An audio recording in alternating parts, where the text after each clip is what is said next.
మేలైనా కీడైనా నీతోనే యేసయ్యా, సావైనా బతుకైనా నీ కోసమేనయ్యా. నేనెల్లప్పుడూ యెహోవాని సంస్తుతించెదను. నేనెల్లప్పుడూ యెహోవాని సంస్తుతించెదను. నిత్యము నీ కీర్తి నా నోటనుండును, నిత్యము నీ కీర్తి నా నోటనుండును. మేలైనా కీడైనా నీతోనే యేసయ్యా, చావైనా బ్రతుకైనా నీ కోసమేనయ్యా. మేలైనా కీడైనా నీతో యేసయ్యా,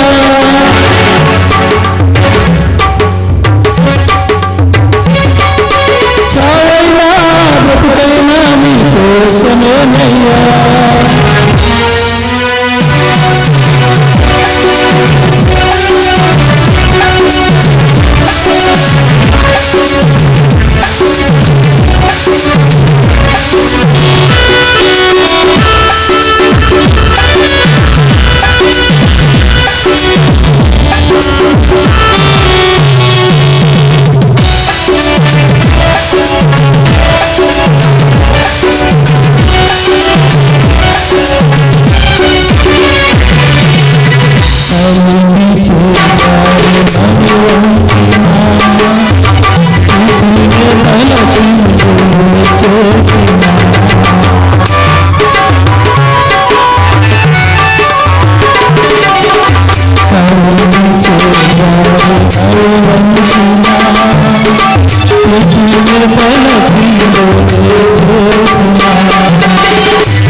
కొనియాడేదా నీ నామము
మరిచిన తండ్రి విడిచిన ఇడవని ఎడబాయిన వాడు ఆయన.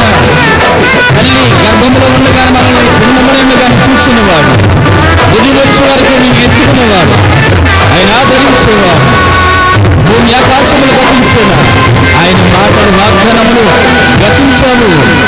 స్తోత్ర. ఎవరు లేరని, నన్నెవరు ప్రేమించలేదని ఎవరు కూడా చింతించడం సమయస్తున్నాడు. మా ప్రభువైన యేసయ్య ఈ చింత ఎవరు నా మీద లేని సెలవిచ్చిన దేవునికి స్తోత్ర.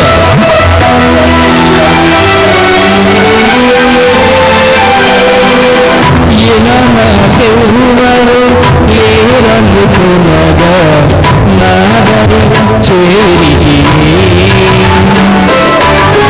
నీ నమ్మిన వారే నన్ను మరచినను, మరువని దేవుడను.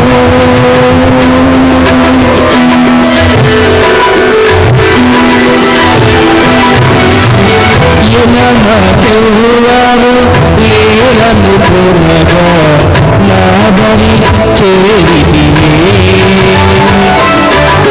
నీ నమ్మిన వారే నన్ను మరచినను, మరువని దేవుడను. నీ ఆశలే నాలో చిగురించెను, నీ వాక్యమే నన్ను బ్రతికించెను.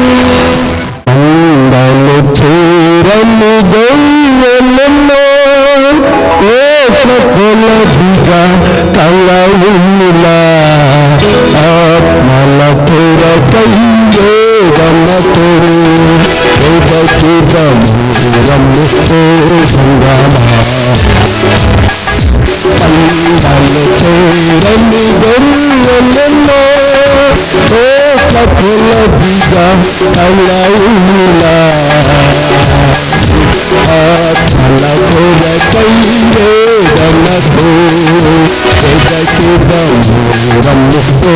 సంగలో చేరని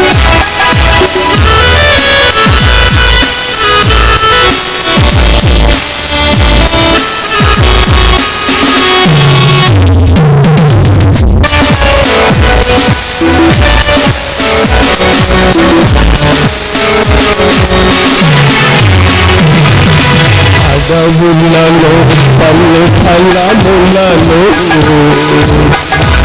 ఆ ప్రజలెందుకు కావవలెను, అడవులలో పల్లె స్థలములలో ఆ ప్రజలెందుకు కావవలెను, వారిని తమ శ్రమపడి వారిని వెతకేడి వారెవరు, వారిని తమ శ్రమపడి వారిని వెతకేడి వారెవరు.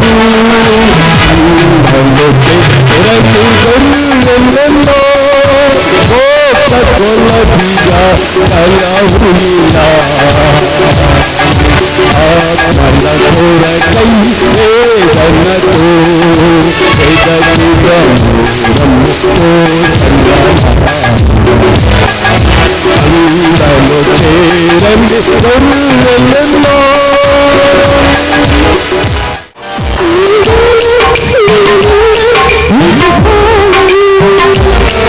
కలవులా,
ఎంత మంచి దేవుడవేసయ్యా, ఎంత మంచి దేవుడవేసయ్యా, చింతలన్నీ తీరనయ్యా నిన్ను చేరగా, ఎంత మంచి దేవుడవేసయ్యా, నా చింతలన్నీ తీరనయ్యా నిన్ను చేరగా, ఎంత మంచి దేవుడవేసయ్యా, ఎంత మంచి దేవుడవేసయ్యా, ఎంత మంచి దేవుడవేసయ్యా, చింతలన్నీ తీరేనయ్యా నిన్ను చేరగా, ఎంత మంచి దేవుడవేసయ్యా, నా చింతలన్నీ తీరేనయ్యా నిన్ను చేరగా, ఎంత మంచి దేవుడవేసయ్యా, ఘోర పాపినైనా నేను దూరంగా పారిపోగా,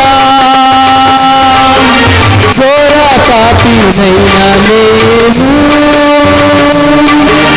దూరంగా పారిపోగా, నీ ప్రేమతో నన్ను చెయ్యుంచి నన్ను హత్తుకున్నావయ్యా, నీ ప్రేమతో నన్ను చెయ్యుంచి నన్ను హత్తుకున్నావయ్యా, ఎంత మంచి దేవుడవేసయ్యా, ఎంత మంచి దేవుడవేసయ్యా, చింతలన్నీ తీరేనయ్యా నిన్ను చేరగా, ఎంత మంచి దేవుడవేసయ్యా, నా చింతలన్నీ తీరేనయ్యా నిన్ను చేరగా, ఎంత మంచి దేవుడవేసయ్యా,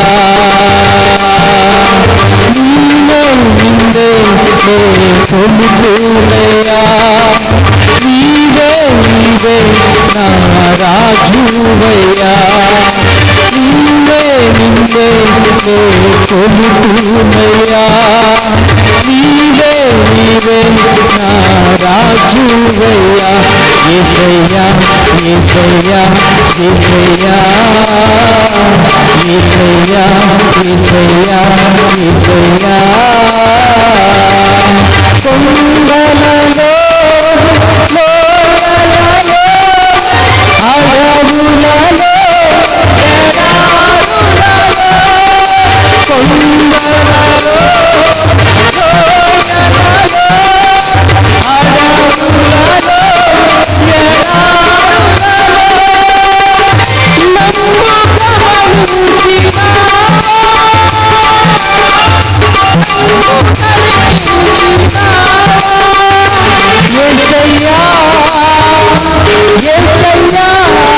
కొలుకునయ్యా,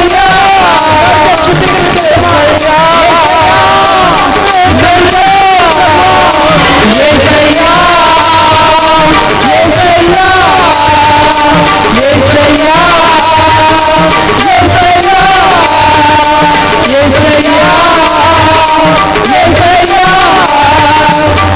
నా రాజువయ్యా, నిన్నే నిన్నే కొలుకునయ్యా, నీవే నీవే నా రాజువయ్యా, యేసయ్యా యేసయ్యా యేసయ్యా, యేసయ్యా యేసయ్యా యేసయ్యా, యేసయ్యా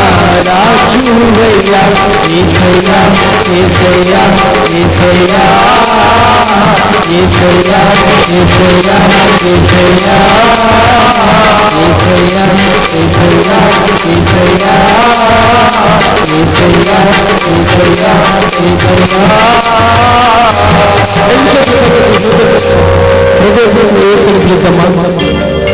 యేసయ్యా యేసయ్యా యేసయ్యా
ఈ రాత్రి నీ బిడ్డల కూడి నిన్ను గణపరిచి నిన్ను స్తుతించి ఆరాధించు.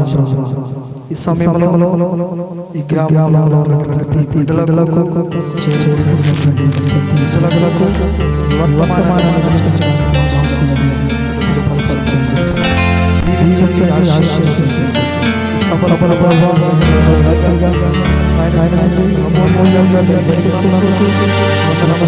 ప్రజలకు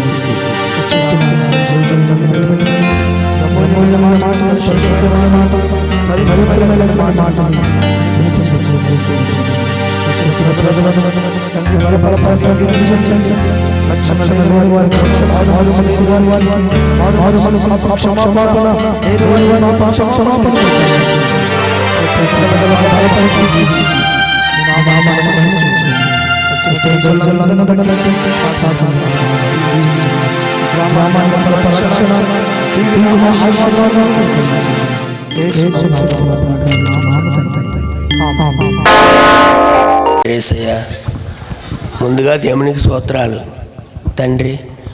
తర్వాత ఈ వేదిక మీదకి వచ్చిన దైవజనులకు అందరికీ నా వందనాలు. అలాగే సంఘ పెద్దలకి, ఈ కూడి వచ్చిన ఈ అందరికీ నా వందనాలు తండ్రి. యేసయ్య బాబా, నాకు ముందుగుండా జ్వరం వచ్చిందండి. జ్వరం వస్తే మందులు వాడుతున్నాను. మందులు వాడుతుంటే జ్వరం నెల వాడానండి. అలాగా నెల వాడినా నాకు జ్వరం తగ్గలేదు. జ్వరం తగ్గపోయేదానికి ఇక అలాగే మందులు వాడుతున్నాను. అప్పుడు దాకా అటు ఇటు తిరుగుతున్నాను. ఇంకా 4 రోజులకి ఇంకా నేను బాగా సీరియస్ అయిపోయింది. బాగా సీరియస్ అయిపోయి ఇక్కడి నుంచి నడుము పని చేయకుండా వదిలేసింది. వదిలేస్తే నన్ను మా పిల్లలు, మా ఆవిడ తీసుకెళ్ళి సాయం పట్టి కూర్చోబెట్టి, కుర్చీలో కూర్చోబెట్టి తానం చేయించిన, అన్నం తినిపించిన, ఏం చేసినా, బట్టలు కట్టినా వాళ్ళే. ఇక నాకు చేతులు ముట్టుకొనెత్తలే, కాళ్ళు కదలనెత్తలే. మొత్తం ఇక్కడి నుంచి అన్నీ పట్టు వదిలేసినాయి. పట్టు వదిలేస్తే రోజు సాయంత్రం తానం చేయించి మా రెండో పాప, మా అబ్బాయి, మా ఆవిడ తానం చేయించి కుర్చీలో సాయం పడి కూర్చోబెట్టి అక్కడ కూర్చుని వాళ్ళు బాధపడుతున్నారు. బాధపడుతుంటే తిమ్మేపాలెం మా పాపది, పెద్ద పాప ఫోన్ చేసింది. ఫోన్ చేసి అమ్మ నాన్నకి ఎలా ఉన్నారనే దానికి నాన్న పనే ఉందమ్మని ఇంకా వీళ్ళు ముగ్గురు ఒకసారి ఏడ్చారు. ఏడ్చేటప్పటికి ఆ పాప మరి ఆ దేవుడు మరి చేయించాడో ఆవిడే చేసిందో ఎమ్మటే అయ్యగారు ఉపవాస ప్రార్థనలో ఉంటే, అన్నయ్య నువ్వు ఒకసారి వెళ్ళి ఫోన్ చేసి అయ్యగారికి ఫోన్ చేయడం జరిగింది. అయ్యగారు ఉపవాస ప్రార్థనలోంచి ఈ పెద్ద పాపతో మాట్లాడుతున్నట్టే ఉన్నాం మేము. అనుకుని అలాగే కూర్చొని బాధపడుతున్నాం. ఈ లోపల పాస్టర్ గారికి ఫోన్ చేసి అన్నయ్య ఒకసారి వెళ్ళి నాన్న దగ్గరికి అనేటప్పటికి, మా అన్నయ్య గారు అబ్బాయి అండి ఈయన, పాస్టర్ గారు అనేటప్పటికి ఈయన మేము ఇక్కడే మాట్లాడుతున్నట్టు ఉంది మా పాపతోటి. ఈయన వచ్చేసాడండి. ఈయన వచ్చాడండి అని నేను అనుకుంటున్నాను. మా అబ్బాయి మా రెండో పాప ఇలా అనుకుంటున్నాం. అందరూ నాన్న ఇలాగ అయిపోయింటని ఆయన కాలేజీకి ఆడడం నేను ఆడడం అరగంట సేపు ఏడ్చామండి. అరగంట సేపు ఏడ్చాక ఈయన ఉండని తొట్టుకాడికి వెళ్ళి కాళ్ళు కడుక్కొచ్చి ప్రార్థన చేస్తానని నేను కుర్చీలోనే కూర్చున్నానండి. కుర్చీలో కూర్చునే దగ్గరికి ఇలాగే కూర్చున్నాను. నాకు ముందుకుంటా కదా కళ్ళు మూసుకోవాలని తెలియదు. తెలియకపోతే ఎలాగొచ్చి నేను కుర్చీలో కూర్చున్న మీద తల మీద చేసి ఆయన నాకు ఇలా ప్రార్థన చేస్తున్నాడు. ప్రార్థన చేస్తుంటే నేను అలాగే మా ఇద్దరమైన అలా కిందకే చూస్తున్నాను. చూస్తుంటే యేసయ్య ఇలా సిలువలో ఉన్నట్టు నాకు దర్శనం చూపించాడు. ఆయన దర్శనం చూపించేటప్పటికి ప్రార్థన అయ్యాక నాన్న ఇలా ఉంది అన్నాను. అన్న తర్వాత సర్లే నాన్న నీకు బాగానే ఉంటుంది, నీకేం పర్వాలేదు అని పాస్టర్ గారు చెప్పారు. చెప్పిన దగ్గర 10 నిమిషాలు కూర్చుని ఆయన చాలాసేపు బాధపడి వెళ్ళిపోయాడు. వెళ్ళిపోయాక మర్చిపోయిన 4ంటికి మా బామ్మర్ది వచ్చాడు. మా బామ్మర్ది వచ్చి వైభవ్ హాస్పిటల్కి ఆయన మర్చిపోయిన 4ంటికి వచ్చి ఆయన తీసుకెళ్ళడం జరిగింది. హాస్పిటల్ తీసుకెళ్ళాక అక్కడికి వెళ్ళాక ఆయన చూసి ఈ నైట్ ఇక్కడ ఉంచేయండి రేపు చెప్తానన్నాడు. ఈ నైట్ ఇక్కడ ఉంచేయండి చెప్పేదానికి మా బామ్మర్ది అన్నాడు, మా రెండో పాప మా బామ్మర్ది నేను వెళ్ళడం జరిగిందండి. ఆడికి వెళ్ళాక ఆయన 8ంటికి మా బామ్మర్ది అన్నాడు, అయ్యి బాబోయ్ మా బావ ఎంత పాడైపోయాడు, ఈయన్ని ఆ ఊరు వెళ్తాను నేను, ఈ ఊరు వెళ్తాను, అక్కడికి వెళ్ళి తోడెట్టుకొస్తాను, ఆ దేవత దగ్గరికి వెళ్ళి తోడెట్టుకొస్తాను, ఈ దేవత దగ్గరికి వెళ్ళి తోడెట్టుకొస్తాను అని ఆయన అనడం జరిగిందండి. అంటే మా రెండో పాప అందే, అన్నయ్య నువ్వు ఆ మాట అనుకో, మా నాన్న ఉన్నా ఆయన మనిషే లేకపోయినా ఆయన మనిషే అని మా రెండో పాప చెప్పడం జరిగింది. మా అన్నయ్య వచ్చి ప్రార్థన చేస్తుంటే యేసుబాబు సిలువలో ఉన్నట్టు మా నాన్న కాపాడ్డాడు. మా నాన్న ఎమ్మటే చెప్పాడు. ఇక మాకు నమ్మకం కలిగింది. ఇంకా నువ్వు ఆ మాట అనొద్దు మాయ అని ఆవిడ అంది. అతను అంటే అతను పగాళించి నవ్వాడండి. యేసుబాబు కాపాడ్డా, మీ అన్నయ్య వచ్చి ప్రార్థన చేశాడా అని ఆయన పకాళించి నవ్వడం జరిగిందండి. నవ్వాక అనేసి 8:30కి ఈయన పడుకుని పోయాడండి. ఇంకో బెడ్ ఖాళీ ఉంటే ఈయన పడుకుని పోతే ఈ కాళ్ళ నొప్పులతో వాటితో నేను పడుకోకపోతే మా రెండో పాప నాకు మందులే ఇచ్చి అలా ఇలా చిన్న మాట పెద్ద మాట మాడుకుంటా 12 అయిపోయిందండి. 12 అయిపోయాక మేము పడుకున్నామండి. 12 అయిపోయాక మేము పడుకున్న తర్వాత నా మంచం చుట్టూ దేవదూతలు వచ్చి పెద్ద శబ్దంగా ప్రార్థన చేస్తున్నట్టు ఆయనకి తెలివి వచ్చేసిందండి. ఏంటి ఇక్కడ ప్రార్థన చేస్తున్నారు ఇటు అయ్యానండి. ఆయన లేచిపోయాడండి. ఇంక 12కి మాకు మొత్తగా నిద్రట్టేసింది. మాకు మొత్తగా నిద్రట్టేసాక 12కి ఈయన మెలకు వచ్చాక ఇక్కడ చూస్తే ఇక్కడ కాపాడుతాడండి. ఆ మంచం కాడ డోర్ వేస్తుంది. డోర్ వేసుకుని బయట పడుతుంది. ఆ హాస్పిటల్ 3 అంతస్తులు అండి.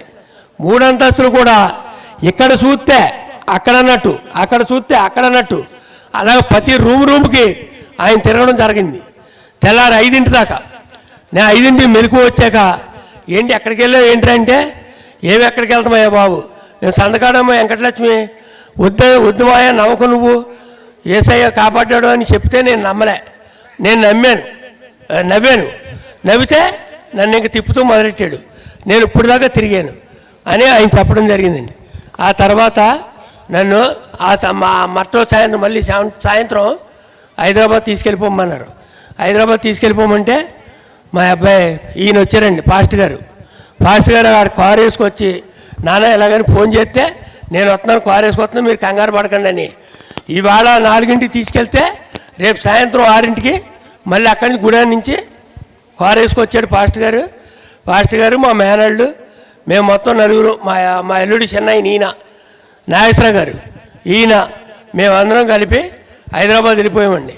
వెళ్ళిపోయాక అక్కడ 170 మంది డాక్టర్లో నాకు ఏ టెస్ట్ చేయకుండా నాకు సంబంధించిన డాక్టర్ నువ్వే అని ఒక ఆయన అక్కడ కూర్చుంటే వీల్చర్ బండి మీద తీసుకెళ్తే ఇలా ఏనట్టి ఆయన లబ్బర్ సుత్తో కొట్టుకుని ఈయన నరాలు వీక్నెస్ రోజుకు 1,30,000 అవుతాయి.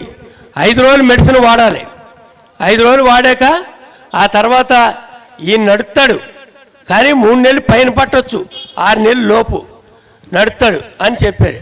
చెప్పాక అక్కడ 7 రోజులకి 11 రోజులకి 7 లక్షలు అయినాయి.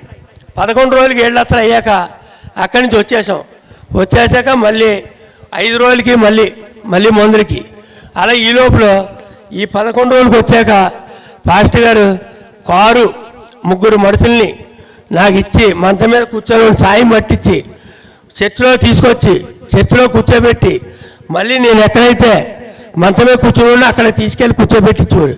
నాన్న నాకు ఈ చేతులు కాళ్ళు పనిచేయట్లేదు, నాకు ఇబ్బంది అవుతుంది, ఎందుకంటే అలా కుదరదు, నువ్వు ఇంటికి ఉండడం కుదరదు, నువ్వు రా అని ఆయన పట్టుదల మీద అక్కడ తీసుకెళ్ళి చేసేవాడు. ఈ లోపల సాయంత్రం మాటలు సాయంత్రం 6 అయ్యేటప్పటికి ఈ పొద్దుత్తమాని మందులు వేసుకుని బాగానే ఉండేది.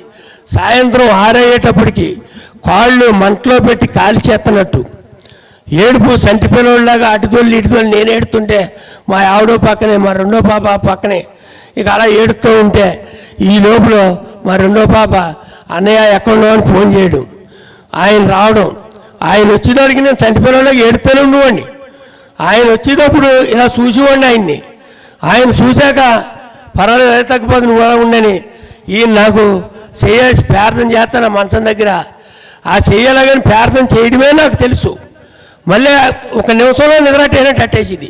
ఈ మంట అంతా ఏమైపోయింది, ఆయన వచ్చేసరికి ఓ కాల్ చేస్తున్నట్టు ఆయన రాగానే ఈ మంట పోయి నిద్రట్టేసింది.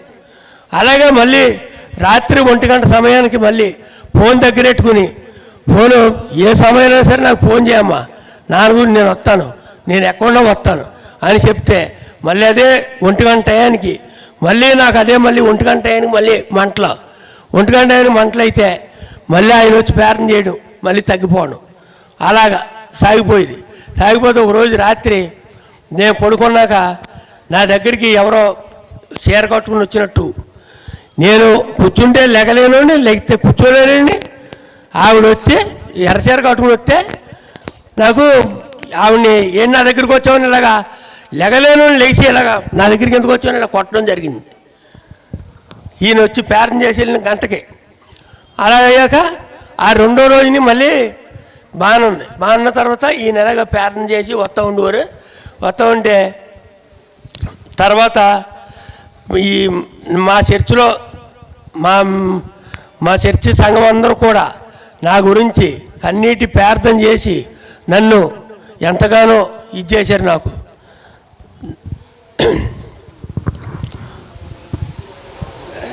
తండ్రి నేను ఎక్కడన్నా దేవతల పూజ కానీ వినాయకుడి పూజ కానీ చేస్తూ ఉంటే నేను ఏదన్నా ఒక ఐటెం వేసుకోవాలని నా కోరిక, అంత బాగా చేసేవాడిని. నేను ఎక్కడ చూసినా చేస్తే ఇలాగా రాను నాకు ఇంక ఇలా వచ్చింది. ఇలా వచ్చాక ఏసై అంటే నాకు తెలియక ఇక తర్వాత ఇంకా ఆయన వస్తాం నా కంటికి కాపాడుతాం. మా పిల్లలు కూడా నాన్న నీకు వచ్చి కాపాడారు కాబట్టి నువ్వు ఆయన్నే నమ్ముకో నాన్నని చెప్పడం నాకు జరిగిందండి. ఈ చిన్న సాక్షి నాకు ఇచ్చినందుకు దేవుని దీవించు తండ్రి. 35 రోజులకి నాకు నడకొచ్చిందండి. దేవుని స్తోత్రం. చెప్పడం డాక్టర్లో 3 నెలల తర్వాత రికవరీ స్టార్ట్ అవుతుంది, 6 నెలలు పట్టొచ్చు, పూర్తిగా దేవుని మహాకృపను బట్టి 35 రోజుల్లో నడిచేలా దేవుడు చేశాడు. దేవుని స్తోత్రం. హల్లెలూయా. ఆ జబ్బు కోట్ల రూపాయలు ఖర్చు పెట్టిన వాళ్ళే బతకలేదు, కానీ యేసయ్య బ్రతికించాడు. దేవునికి మహిమ కలుగును తండ్రి. దీనికి విగ్రహారాధనలో ఆ ఊర్లో అక్కడికి వెళ్ళి అడిగితే చెప్తారు ఎవరైనా సరే, ఫస్ట్ ప్లేస్ అనమాట. దీనికి ఎవరైనా చెప్పడానికి కూడా భయపడతారు యేసుప్రభు గురించి. నేను కూడా ఎప్పుడన్నా చెప్తే చిన్న మాటలు తప్ప పూర్తిగా చెప్పడానికి ఆలోచించేవాడిని. అయితే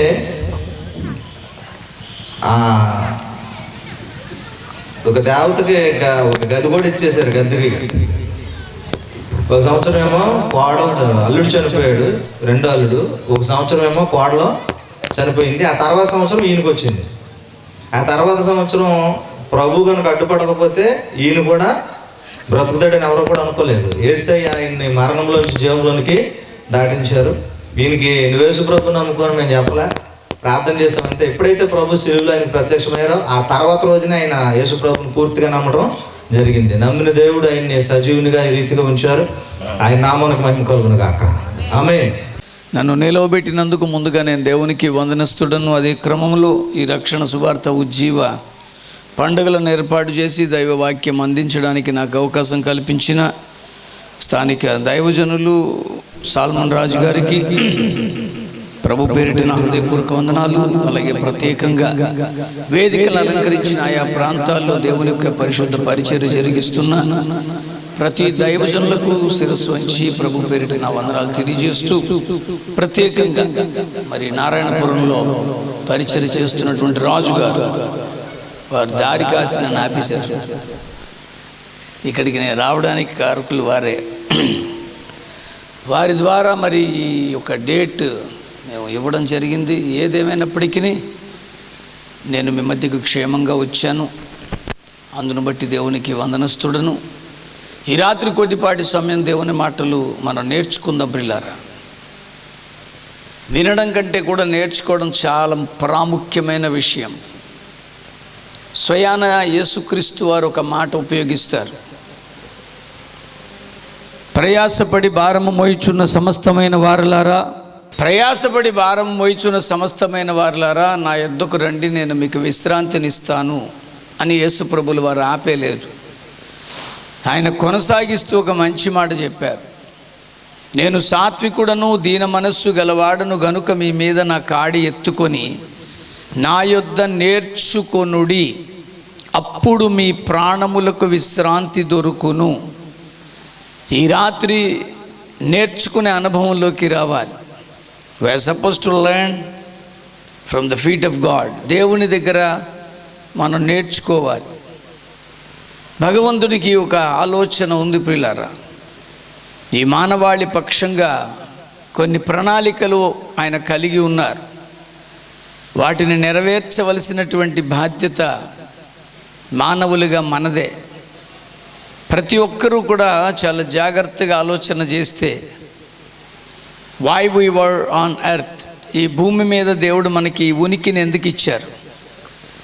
మనం ఏదో అనుకోకుండా పుట్టిన వాళ్ళం ఏమీ కాదండి. దేవుని యొక్క శుద్ధ ప్రణాళిక మన యొక్క మానవ జీవితాల వెనక ఉంది. కొన్ని లక్షల శుక్రకణాలు వేగవంతంగా కదిలి, అందులో ఏదైతే మరింత వేగంగా కదిలి శోణితంతో కలుస్తుందో అదే అండమై పిండమై మనం పుట్టాం. కనుక మన పుట్టుకకు ఒక ప్రత్యేకత ఉందని మనం ముందు గుర్తించాలి. We must understand our birth. ఈరోజు మానవుడు తన పుట్టుక ఏదో యాదృచ్ఛికంగా జరిగిపోయింది అనే భావనలోనే ఉన్నాడు. కాదండి, దేవునికి ఒక ప్రణాళిక ఉంది ప్రతి మానవ పుట్టుక వెనక. ఇది మానవ పుట్టుక అయితే దేవుని యొక్క ఇష్టం ఏమిటో కూడా చూద్దాం. దేవుని యొక్క ఆలోచన ఏమిటంటే, ఈ మనుష్యుడు, పౌలు అనేటువంటి ఒక భక్తుని ద్వారా దేవుడు పరిశుద్ధాత్మ శక్తితో రాయించిన పుస్తకాలలో ఆయన వ్యక్తిగతంగా తిమోతికి, తీతుకు, ఫిలోమోనికి ఉత్తరాలు రాసుకుంటాడు. అందులో తిమోతికు రాసినటువంటి మొదటి ఉత్తరంలో 2వ అధ్యాయంలో 4వ వచనంలో దేవుని యొక్క సంకల్పం ఏమిటి అనేది అక్కడ చెప్పారు. ఆయన మనుష్యులందరూ, ఇది క్రైస్తవులు అనడానికి లేదండి, ఎవ్రీ హ్యూమన్ ఆన్ ఎర్త్, ఆయన మనుష్యులందరూ సత్యము రక్షణ పొంది సత్యమును గూర్చిన అనుభవ జ్ఞానము గలవారై ఉండవలెనని ఇచ్చయించుచున్నాడు. ఇది దేవుని యొక్క సంకల్పం. ప్రతి మనుష్యుడు రక్షింపబడాలి. ప్రతి మనుష్యుడు సత్యమును గూర్చిన అనుభవ జ్ఞానంలోనికి రావాలి. అందుకని చాలా వివరంగా చెబుతున్నాను. క్రైస్తవ భక్తి అనేది ఈ భూమి మీద ఉన్న భక్తి విధానాలన్నిటిలోనూ కూడా అత్యున్నతమైనదని చెప్పడానికి ఒక్కటే, అదేమిటంటే ఇది అనుభవంతో కూడిన భక్తి. ఇది అనుకరణ భక్తి కాదు, ఇది అనుసరణ భక్తి అంతకంటే కాదు. నా ముందు ఒక పెద్ద ఆయన వచ్చి సాక్ష్యం చెప్పారు. ఆ సాక్ష్యాన్ని ఎవరో చెప్పమంటే చెప్పింది కాదు, లేక ఎవరినో అనుసరిస్తూ చెప్పింది కాదు. అది వారి యొక్క స్వీయ అనుభవం. Christianity is not simply A mimicry. ఏదో అనుకరణ చేసే భక్తి ఇది కాదండి. నువ్వెందుకు భక్తి చేస్తున్నావంటే ఎక్కువ మాట్లాడకు, మా పెద్దలు చేశారు మేము చేస్తున్నాం అని చెప్పే భక్తి కాదండి ఇది. ఇది లిటరల్గా అనుభవంతో కూడిన భక్తి. Every human must understand this truth. ఈ సత్యమును గూర్చిన అనుభవ జ్ఞానము కలిగి ప్రతి మానవుడు ఉండాలని దేవుని యొక్క సంకల్పం. ఈరోజు మానవుని యొక్క జ్ఞానానికి మించిన వాడు భగవంతుడు. అలాంటి భగవంతుడిని అర్థం చేసుకోవడం అంటే మన జ్ఞానము చాలా విశేషంగా పెరగాలి. అందుకనే బైబిల్ ఎక్కడ కూడా మత ప్రసక్తినే తీసుకురాదు, భక్తిని అసలు బోధించదు. ఇట్ నెవర్ టీచర్స్ అబౌట్ భక్తి, it never teachers about any religious matters.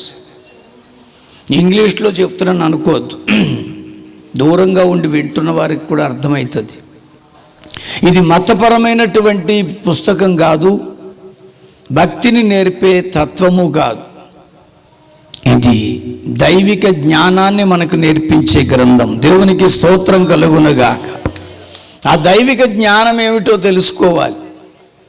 పౌలు భక్తుని ద్వారా 14 పుస్తకాలు రాయించుకున్నారు పరిశుద్ధాత్ముడు. ఆయన రాసినటువంటి కొరింథీయులకు రాసిన మొదటి పత్రికల 15వ అధ్యాయంలో 33వ వచనం 34వ వచనాన్ని చదివితే 33వ వచనం 15వ అధ్యాయం, దుష్ట సాంగత్యం, దయచేసి 2 సార్లు చదివిస్తున్నాను. మోసపోకండి ప్రియమైన మానవులారా. ఇప్పుడు మోసము అనేది చాలా పెరిగిపోయింది. ఏదో వ్యాపారంలో మోసం చేశారంటే, ఉద్యోగంలో మోసం చేశాడంటే, పనిలో మోసం చేశాడంటే, ఏదో ఒక కార్యంలో మోసం చేశారంటే అది వాళ్ళ యొక్క తత్వం అని సరిపెట్టుకోవచ్చు. భక్తిలో కూడా మోసం ఏమిటండి? అల్టిమేట్ మనిషికి కావలసినది భక్తి. ఆ భక్తిని కూడా మోస ప్రవృత్తితో జరిగిస్తున్నామంటే ఎంత దౌర్భాగ్యం. అందుకనే ప్లీజ్ మోసపోకండి. దుష్ట సాంగత్యము మంచి నడవడికను చెరుపుతుంది. ఈరోజు నేను అంటున్నాను, ఇది మంచి మార్గం అండి. ఇది ఆయన ఎవడో అన్నారు, 2000 సంవత్సరాల క్రితం పుట్టిందండి మతం అన్నాడు. 2000 సంవత్సరాల క్రితం మతం పుట్టలేదండి. 2000 సంవత్సరాల క్రితం యేసుక్రీస్తు పుట్టాడు. మతం అంతకంటే ముందు పుట్టింది. ఈ హిందూ మతం అనేది యేసుక్రీస్తు వారి కంటే ముందు ఉందండి. బౌద్ధ మతం అనేది యేసుక్రీస్తు వారి కంటే 563 సంవత్సరాలకి పూర్వమే ఉంది. దానికి చరిత్ర ఆధారాలు ఉన్నాయి.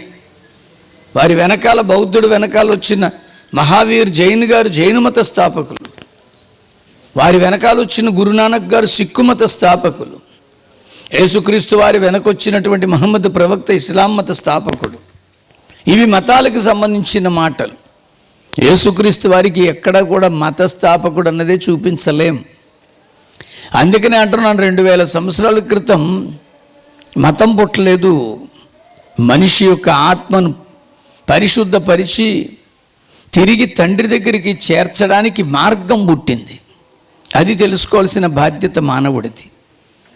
అందుకనే స్పష్టంగా అంటున్నాను నేను, ఈరోజు దేవుని యొక్క సాన్నిధ్యంలో అసలు ఎందుకు యేసుక్రీస్తు వారు మానవ రూపంలో పుట్టవలసి వచ్చింది? Why God he's sent his only begotten son? Why Jesus Christ incarnation is important for mankind? మానవులకి క్రీస్తు అవతారం ఎందుకు అవసరం వచ్చింది? దాన్ని కొంచెం వివరిస్తున్నాను. మోసపోకండి. దుష్ట సాంగత్యము మంచి నడవడిని చెరుపుతుంది. మీరందరూ బాగున్నారండి. మేము బాగున్నాం అన్నాడు చేతులు ఎత్తండి. పూర్తిగా చేతులు ఎత్తాలి. ఏదో నక్కపల్లి సెంటర్లో ఏదో సెంటర్ దాటి వచ్చాం మేము. నల్లజల్ల సెంటర్లో పూలు అమ్ముకునే వాళ్ళగా మోరమోర ఎత్తకూడదు. మేము బాగున్నాం అన్న వాళ్ళందరూ చేయెత్తండి. నేను అంటున్నాను ప్రియులారా, మనం బాగున్నాం, కానీ మనల్ని పాడు చేయడానికి బోళ్ళని అవకాశాలు ఉన్నాయండి. ఇప్పుడు ఆ పెద్ద ఆయన సాక్ష్యం చెప్పారు. వాళ్ళతో అంటారండి, మనం ఏంటి, మన భక్తి ఏంటి, అందులో పోయాం ఎందుకనే వాళ్ళు బోల్డ్ మంది ఉంటారు అనలేదా? ఎప్పుడు కూడా ఎప్పుడు మంచి నడవడికను పాడు చేసేది దుష్టమే, దుష్టుడే. మీరందరూ బాగున్నారు. అలా బాగున్నప్పుడు పాడు చేయడానికే ప్రయత్నం చేస్తాడు ఈ యొక్క అపవాది. ఏం జరిగిందో మీకు వివరిస్తున్నాను. దేవుడు సృష్టిని చేసినప్పుడు తన స్వరూపంలో మానవుడిని చేశాడు. ఆ మానవుడు సంతృప్తికరమైనటువంటి జీవనం జీవిస్తున్నాడు. దో హీ వాజ్ అలోన్, ఒంటరిగా ఉన్నప్పటికీ బాగున్నాడు. దేవుడు అతనికి ఒక పని అప్పగించారు. ఆ పని ఏమిటంటే, నేను చేసిన ఈ జంతువులను, పశుపక్షాదులను, జలచరములను అన్నిటినీ నువ్వు చూడు, వాటికి అన్నిటికీ పేర్లు పెట్టు అన్నారు. ఆదాము అమాయకుడేం కాదు, ఆదాము తక్కువడేం కాదు. చాలామంది పాస్టర్లు పెళ్ళిళ్ళలో ఆదాముని గురించి మాట్లాడేటప్పుడు ఆదాము ఒంటరిగా ఉన్నాడు, తొంటరోడైపోతాడని. దేవుడు తొంటరోడు ఎందుకు అవుతాడు? మనం అవుతాం, మనం తొంటరోళ్ళం. ఆదాము అలా కాదండి, ఈజ్ వెరీ ఇంటలెక్చువల్. అలాంటి ఆదాము ఎంత తెలివిగలవాడంటే పెట్టిన పేరు పెట్టకుండా పెట్టాడండి. అది అతని తెలివితేటలు. ఈరోజు ఒక 100 మందికి బాప్తిజం ఇచ్చి పేరు మార్చమన్నారు అనుకోండి, ఆ బాప్తిజం పొందిన వాళ్ళు ఈ పాస్టర్ కన్ఫ్యూజ్ అయిపోయి పెట్టిన పేరు 10 మందికి పెడతాడండి. ఆదాము అలాంటి వాడు కాదండి. ఈరోజు మనం ఇన్ని పేర్లతో ఈ వృక్షాలను, జలచరములను, పశుపక్ష్యాదులను చూస్తూ పిలుస్తున్నామే. ఇవన్నీ పెట్టేటప్పుడు ఏమాత్రము సందేహం లేకుండా పెట్టిన పేరు పెట్టకుండా పెట్టగలిగిన మహాజ్ఞాని అతను. అలాంటి జ్ఞాని పేర్లు పెట్టిన తర్వాత కూర్చొని ఉండగా దేవుడు చూస్తున్నాడండి. ఆదాములో కోరికలు పెట్టిందే దేవుడు, ఆదాములో ఇష్టాలు పెట్టిందే దేవుడు, ఆదాములో ఆశలు పెట్టిందే దేవుడు. కనుక ఆయన అనుకున్నాడు, అతని ఆశలన్నీ నేనే పెట్టాను, తీర్చాల్సిన బాధ్యత కూడా దేవుడిదే. కనుక అతనికి గాఢ నిద్రని కలుగజేసి అతని ప్రక్కటి ఎముకలలో ఒక ఎముకను తీసి ఆ చోటును మాంసముతో పూడ్చివేసి చక్కగా ఒక అమ్మాయిని చేసి ఇచ్చాడు. తనలాంటి ఒక స్వరూపంలో ఉన్న ఆడబిడ్డను చూసి ఆయన ఆనందించడం మొదలుపెట్టాడు. వాళ్ళిద్దరూ చాలా బాగున్నారండి. ఈవెన్ వాళ్ళు ఎంత బాగున్నారంటే ఇద్దరికీ బట్టలు లేవనే విషయం కూడా వాళ్ళకి తెలియదు. అంత హాయిగా ఉన్నారు వాళ్ళు. అలా సుఖంగా ఉన్నప్పుడే పాడు చేయడానికి వస్తాడు. ఇప్పుడు మీరు బాగున్నారండి, మిమ్మల్ని పాడు చేయడానికి ఎవరు అంటారు? మనకి ఎందుకురా ఆ మీటింగులు, మనవి కాదురా, మన సంప్రదాయం కాదు, మన ధర్మం కాదు, మన దేవుడు కాదు, విదేశాలకు చెందిన దేవుడు, లేక తక్కువ జాతి వారికి చెందిన దేవుడు, ఇలాంటి మాటలు ఎన్నో చెప్తారు. అందుకని అంటున్నాను, మోసపోకండి. దుష్ట సాంగత్యము మంచి నడవడికను చెరిపేస్తుంది. ఈరోజు మీరు బాగున్నారండి, బాగున్న మిమ్ములను పాడు చేయడానికే ప్రయోగాలు జరుగుతాయి. నేను మళ్ళీ అంటున్నాను, సత్యాన్ని తెలుసుకోవాలనే ఈ జగన్నాథపుర గ్రామస్తులు సిద్ధంగా ఉన్నారు. కానీ తెలియకుండా చేయడానికి ప్రయత్నాలు జరుగుతూనే ఉంటాయి. అందుకనే వివరిస్తున్నాను నేను. వాళ్ళిద్దరూ హాయిగా సాగిపోతున్నారండి. అప్పుడు పుట్టాడు వారి మధ్యలో ఆదాము అవ్వలను పాడు చేయడానికి, వాళ్ళిద్దరినీ దేవుడికి దూరం చేయడానికి వారి మధ్యలో అపవాది ప్రవేశించాడు. వాడు తెలివిగా ఒక ప్రశ్నతో మొదలుపెట్టాడు కాన్వర్సేషన్. నేను ప్రతిదినం చూస్తున్నాను మీరు ఈ చెట్టు ఫలాలు తింటున్నారు, నేను చూస్తున్నాను ఈ చెట్టు ఫలాలు ఎందుకు తినడం లేదు అన్నాడు. వెంటనే వాళ్ళు చాలా తెలివిగా మాట్లాడి తప్పించుకోవడం చేతగాక అసలు వాడితో కాన్వర్సేషనే మొదలు పెట్టకూడదు, మొదలుపెట్టారు. మొదలుపెట్టి ఏమంటారో తెలుసా? తినకూడదంట అందవ్వమ్మ. వెంటనే అడుగుతాడు, ఎందుకు తినకూడదని. ఇది తింటే మేము చచ్చిపోతాం. దేవుడు చెప్పాడా? అవును, మీరు చచ్చినా చావరు, మీరు కూడా దేవుళ్ళలాగా అయిపోతారు. ఈ మాటలు అంటున్నప్పుడు వాళ్ళకి ఆశ్చర్యం అయిపోయింది. నేను మళ్ళీ అంటున్నాను, మిమ్మల్ని పాడు చేసే ప్రయోగాలు చాలా జరుగుతుంటాయి ప్రియులారా. Be careful. మీకు అర్థం అవ్వడానికి చెప్తున్నాను. మీరు మంచి భక్తిలోకి వస్తున్నారు, చక్కటి రక్షణ మార్గాన్ని తెలుసుకోగలుగుతున్నారు. మిమ్మల్ని పాడు చేసే ప్రతి ప్రయత్నాన్ని చాలా జాగ్రత్తగా తోసేయండి. అలాగే ఎవరైనా మిమ్మల్ని డిస్టర్బ్ చేస్తే, ఇప్పుడు ఆ సాక్ష్యం ఇచ్చిన పెద్ద ఆయనతో అంటున్నాను, మీ బంధువులు ఎవరైనా వచ్చి, ఆయన పేరు ఏమన్నారు? అదేలేండి, మీరు పెట్టిన పేరు అబ్రామే కానీ ఆంజనేయులు గారు, మీరు ఆంజనేయులే. ఆంజనేయులుగా మీరు దేవుని కనపరచండి. అబ్రాహం అని పిలిస్తే మీ ఆవిడే కన్ఫ్యూజ్ అయిపోద్ది. అసలు ఈ పేర్లు మార్చుకునే తతంగం అంతా కూడా ప్రక్కన పెట్టండి. అది నా బైబిల్కి అయితే అది లింక్ ఏం లేదు. నేను చూపిస్తాను, అన్నీ చర్చకు కూడా సిద్ధం. పేర్లు మార్చిన సందర్భాల్లో ఆంజనేయులు బాప్తిజాలు లేవు. బాప్తిజం తీసుకున్న సందర్భంలో పేరు మార్చిన పరిస్థితి లేదు. ఊరికినే మీకు అర్థం అవడానికి చెప్పేస్తున్నాను. అబ్రాముని అబ్రహాముగా మార్చారు, సారాయిని సారాగా మార్చారు ఆదికాండం 17వ అధ్యాయంలో. కానీ వాళ్ళిద్దరు ఏం బాప్తిజాలు తీసుకోలేదు. యాకోబును ఇశ్రాయేలుగా దేవుడే మార్చారు, దేవుడే పెట్టాడు ఆ పేరు. ఇక మీదట నీ పేరు ఇశ్రాయేలే కానీ యాకోబు అనబడదు అని. కానీ మనం ఎప్పటికీ యాకోబుని యాకోబనే అంటాం. అబ్రహాము దేవుడవు, ఇస్సాకు దేవుడవు. ఆ యాకోబు అనే పేరు దేవుడు మార్చేసిన తర్వాత మనం దాన్ని ఎందుకు పిలుస్తున్నాం? పోనీ మారిస్తే మార్చారు గాక, కానీ యాకోబు ఏమైనా బాప్తిజం తీసుకున్నాడా? లే. ఇంకా చెప్పాలంటే హనన్య, అజర్యా, మిషాయేల్ అని 3 భక్తులు ఉన్నారు. దానియేలు అని 4. వీళ్ళకి పేర్లు మార్చారు. షడ్రకు, మేషకు, అబెద్నిగో, బెల్తెషాజర్ అని. వాస్తవంగా ఆ షడ్రకు, మేషకు, అబెద్నిగో అన్న పేర్లు ఎవరైతే వారిని చెరలోకి తీసుకెళ్లారో వాళ్ళ దేవతల పేర్లండి. మనం ఏం పిలుస్తామంటే షడ్రకు, మేషకు, అబెద్నిగో అనే పిలుస్తాం. వాస్తవంగా మనం పెట్టాల్సిన పేర్లు హనన్య, అజర్యా, మిషాయేల్ అని పిలాలి. అలా పిలవం. నేను మళ్ళీ చెప్తున్నాను, వాళ్ళు పెట్టుకున్న ఆ దేవత పేర్లతోనే మనం పాటలు కూడా రాసేస్తాం. షడ్రకు, మేషకు, అబెద్నిగోలతో. నేను మళ్ళీ అంటున్నానండి, అక్కడేమీ వాళ్ళ 3 బాప్తిజాలు ఏం పొందలే. దానియేలుకి బెల్తెషాజర్ అని పేరు పెట్టారు, దాంతో ఎవరూ పిలవరు, దానియేలనే అంటారు.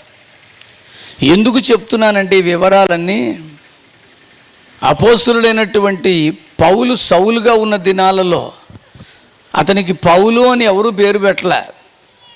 ఈవెన్ అతనికి బాప్తిజం ఇచ్చిన అననీయ కూడా అతని పేరేం మార్చలే.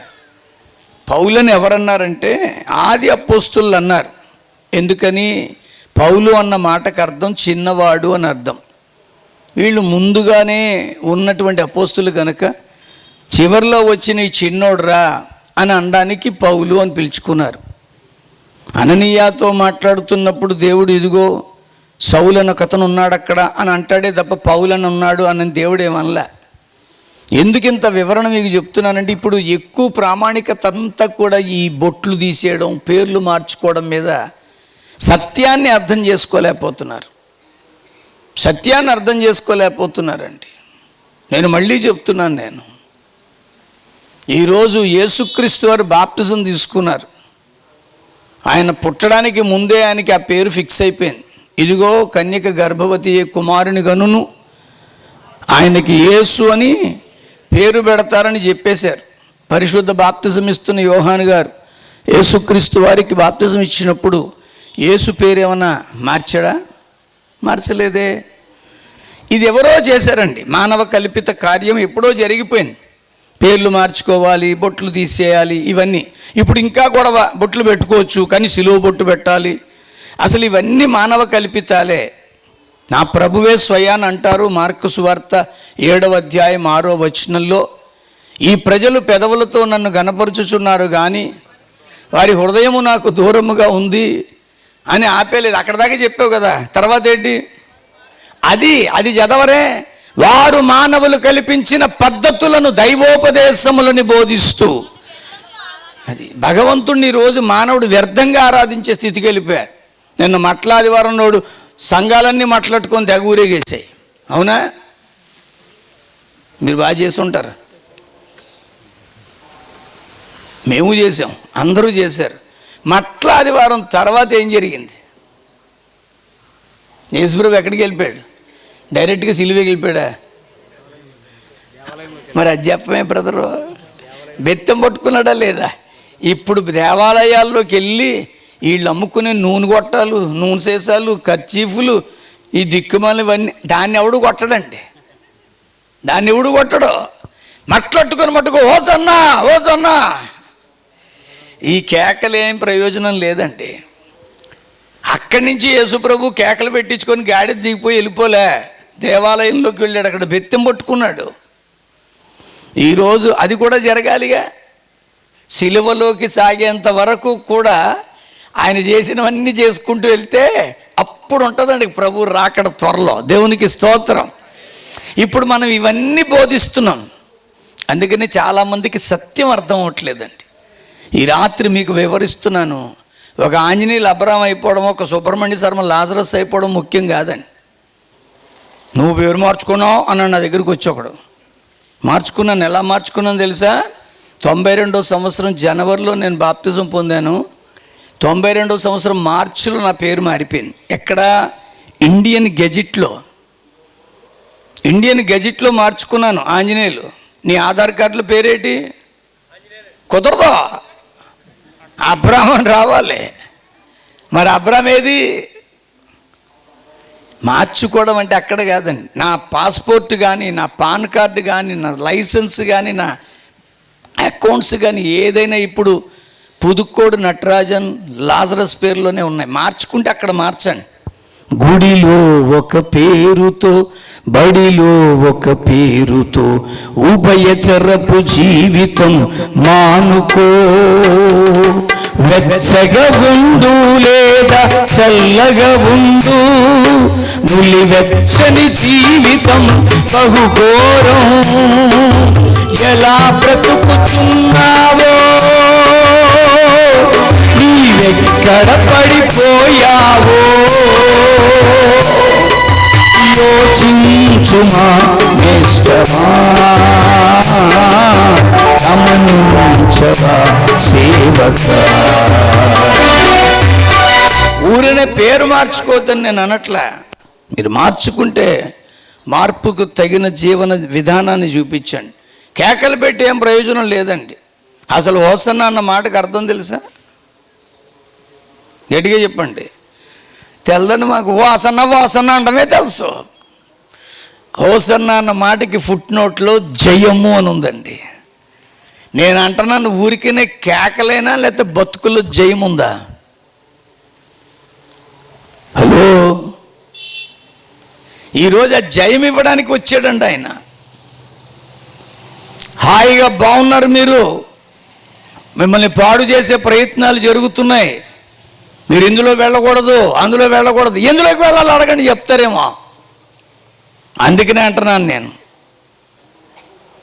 మిమ్మల్ని పాడు చేయడానికి, మీ జీవితంలో భక్తి జీవితాన్ని సర్వనాశనం చేయడానికి ప్రయత్నాలు జరుగుతున్నాయి. మేము సర్వసత్యాన్ని చెప్తుంటే మతాన్ని చెప్తున్నాం అంటున్నారండి. ఎవడు మతం మార్చగలరండి? అసలు మత మార్పిడి అన్న మాట బైబిల్లో ఒక్క చోటైనా ఉందా? ఈ 66 పుస్తకాలలో. సరే, దీన్ని పక్కన పెట్టండి. భారతీయ ప్రామాణిక గ్రంథాలైన వేదాలలో, ఉపనిషత్తుల్లో, బ్రాహ్మణాలలో ఉత్కృష్ట గ్రంథాలుగా భావించబడుతున్న రామాయణ, మహాభారత, భాగవత, భగవద్గీతల్లో ఎక్కడైనా మత మార్పిడి అనే మాట ఉందా? ఇది మానవ కల్పిత భయంకరమైన మాట. ఆ ఒక్క మాట పట్టుకొని మనుషులను సత్యం వైపు నుంచి పక్కకి తోసేస్తున్నారు. నేను మళ్ళీ చెప్తున్నాను, మీరు బాగున్నారండి. అతడు ఎవడో ఒక యవనస్తుడు వాళ్ళ నాన్న అన్నాడంట, నాన్న నాకు 10,000 రూపాయలు ఈ నాన్న, నేను చేపల వ్యాపారం చేస్తానన్నాడు. వాళ్ళ నాన్న కూడా ఇచ్చాడు. వెంటనే మొదలుపెట్టాడు. ఇది కానీ ఆ వ్యాపారమా నవ్వుకుంటున్నావు? వెంటనే మొదలుపెట్టి ఒక బల్లేసాడు, దాని మీద ప్లాస్టిక్ కవర్ పెట్టాడు, మంచిగా ఐస్ అంతా పరిచారు, ఫ్రెష్గా చేపలు తెచ్చిపెట్టాడు. పైగా దానికి ఒక బోర్డు పెట్టాడు, ఇచ్చట. ఇచ్చట నాతో అను, మీకు తెలుగు రాదా? ఇచ్చట తాజా చేపలు అమ్మబడును బోర్డు పెట్టుకున్నాడు. మొదలుపెట్టాడు వ్యాపారం. అందరూ వచ్చి కొంటున్నారు. బాగుంది. 5 కిలోలు అమ్మేవాడు 10, 20, వాళ్ళ నాన్నకి ఇవ్వాల్సిన 10,000 ఇచ్చేశాడు. పైగా కుటుంబ పోషణ కూడా బాధ్యత తీసుకున్నాడు. Everything is fine. బాగుందండి చేపల వ్యాపారం. చెప్పాను కదండి పాడు చేయడానికి ఎవడో ఒకడు వస్తాడని. ఆడి ఫ్రెండ్ ఒకడు వచ్చాడు. ఎలా ఉందిరా వ్యాపారం అన్నాడు. బాగుందిరా, బ్రహ్మాండంగా సాగుతుందిరా, 5 కిలోలతో మొదలెట్టాను, 50 కిలోల దాకా వెళ్ళిందిరా అని చెప్పుకుంటున్నాడు. మీరు బాగున్నారు ఆత్మీయంగా. అప్పుడు ఆడు అన్నాడు, ఒరే కొంచెం అక్కడికి వెళ్ళి 1 కిలో చేపలు తేరా అన్నాడు. వీడు అంటాడు, అదేట్రా అక్కడికి వెళ్ళమంటావు, ఇక్కడ అమ్ముతుంటే అంటే, మరి ఇక్కడ అమ్ముతూ మళ్ళీ ఎచ్చట అని పెట్టలేటరా అన్నాడు. అవును కదా అని కొట్టేశాడు. ఏం కొట్టేశాడు? ఎచ్చడు కొట్టేశాడు. ఏం మిగిలింది ఇంకా? తాజా చేపలు అమ్మబడును ఉందండి. మళ్ళీ చెప్తున్నాను, మీరు బాగున్నారు. పాడు చేయడానికి మళ్ళీ ఇంకొకటి వస్తాడండి. ఆడొచ్చాడు. వచ్చి ఎలా ఉందో వ్యాపారం అన్నాడు. పర్లేదురా, బాగానే ఉందిరా అన్నాడు. అప్పుడు ఆడంటున్నాడు, రే కుళ్ళిపోయిన మటగేడ్స్లో కిలో, పాడైపోయిన కొరమీన్లోకి 4. అదొట్రా అన్నీ అలా అంటావు, అన్నీ తాజాగా అమ్ముతుంటే మరి తాజాగా అమ్ముతూ మళ్ళీ తాజా అని పెట్టలేటరా అన్నాడు.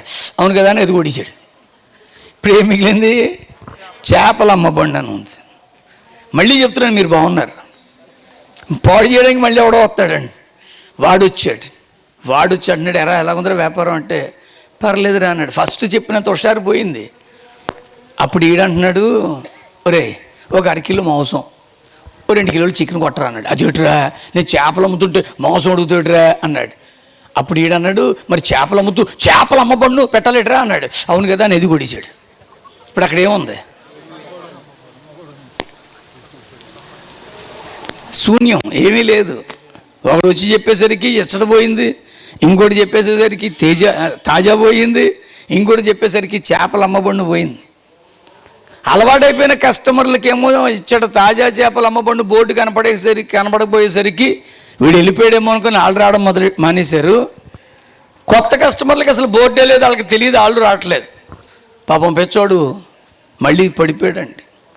చివరికి మళ్ళీ దివాళా తీసే స్థితికి వెళ్ళిపోయాడు.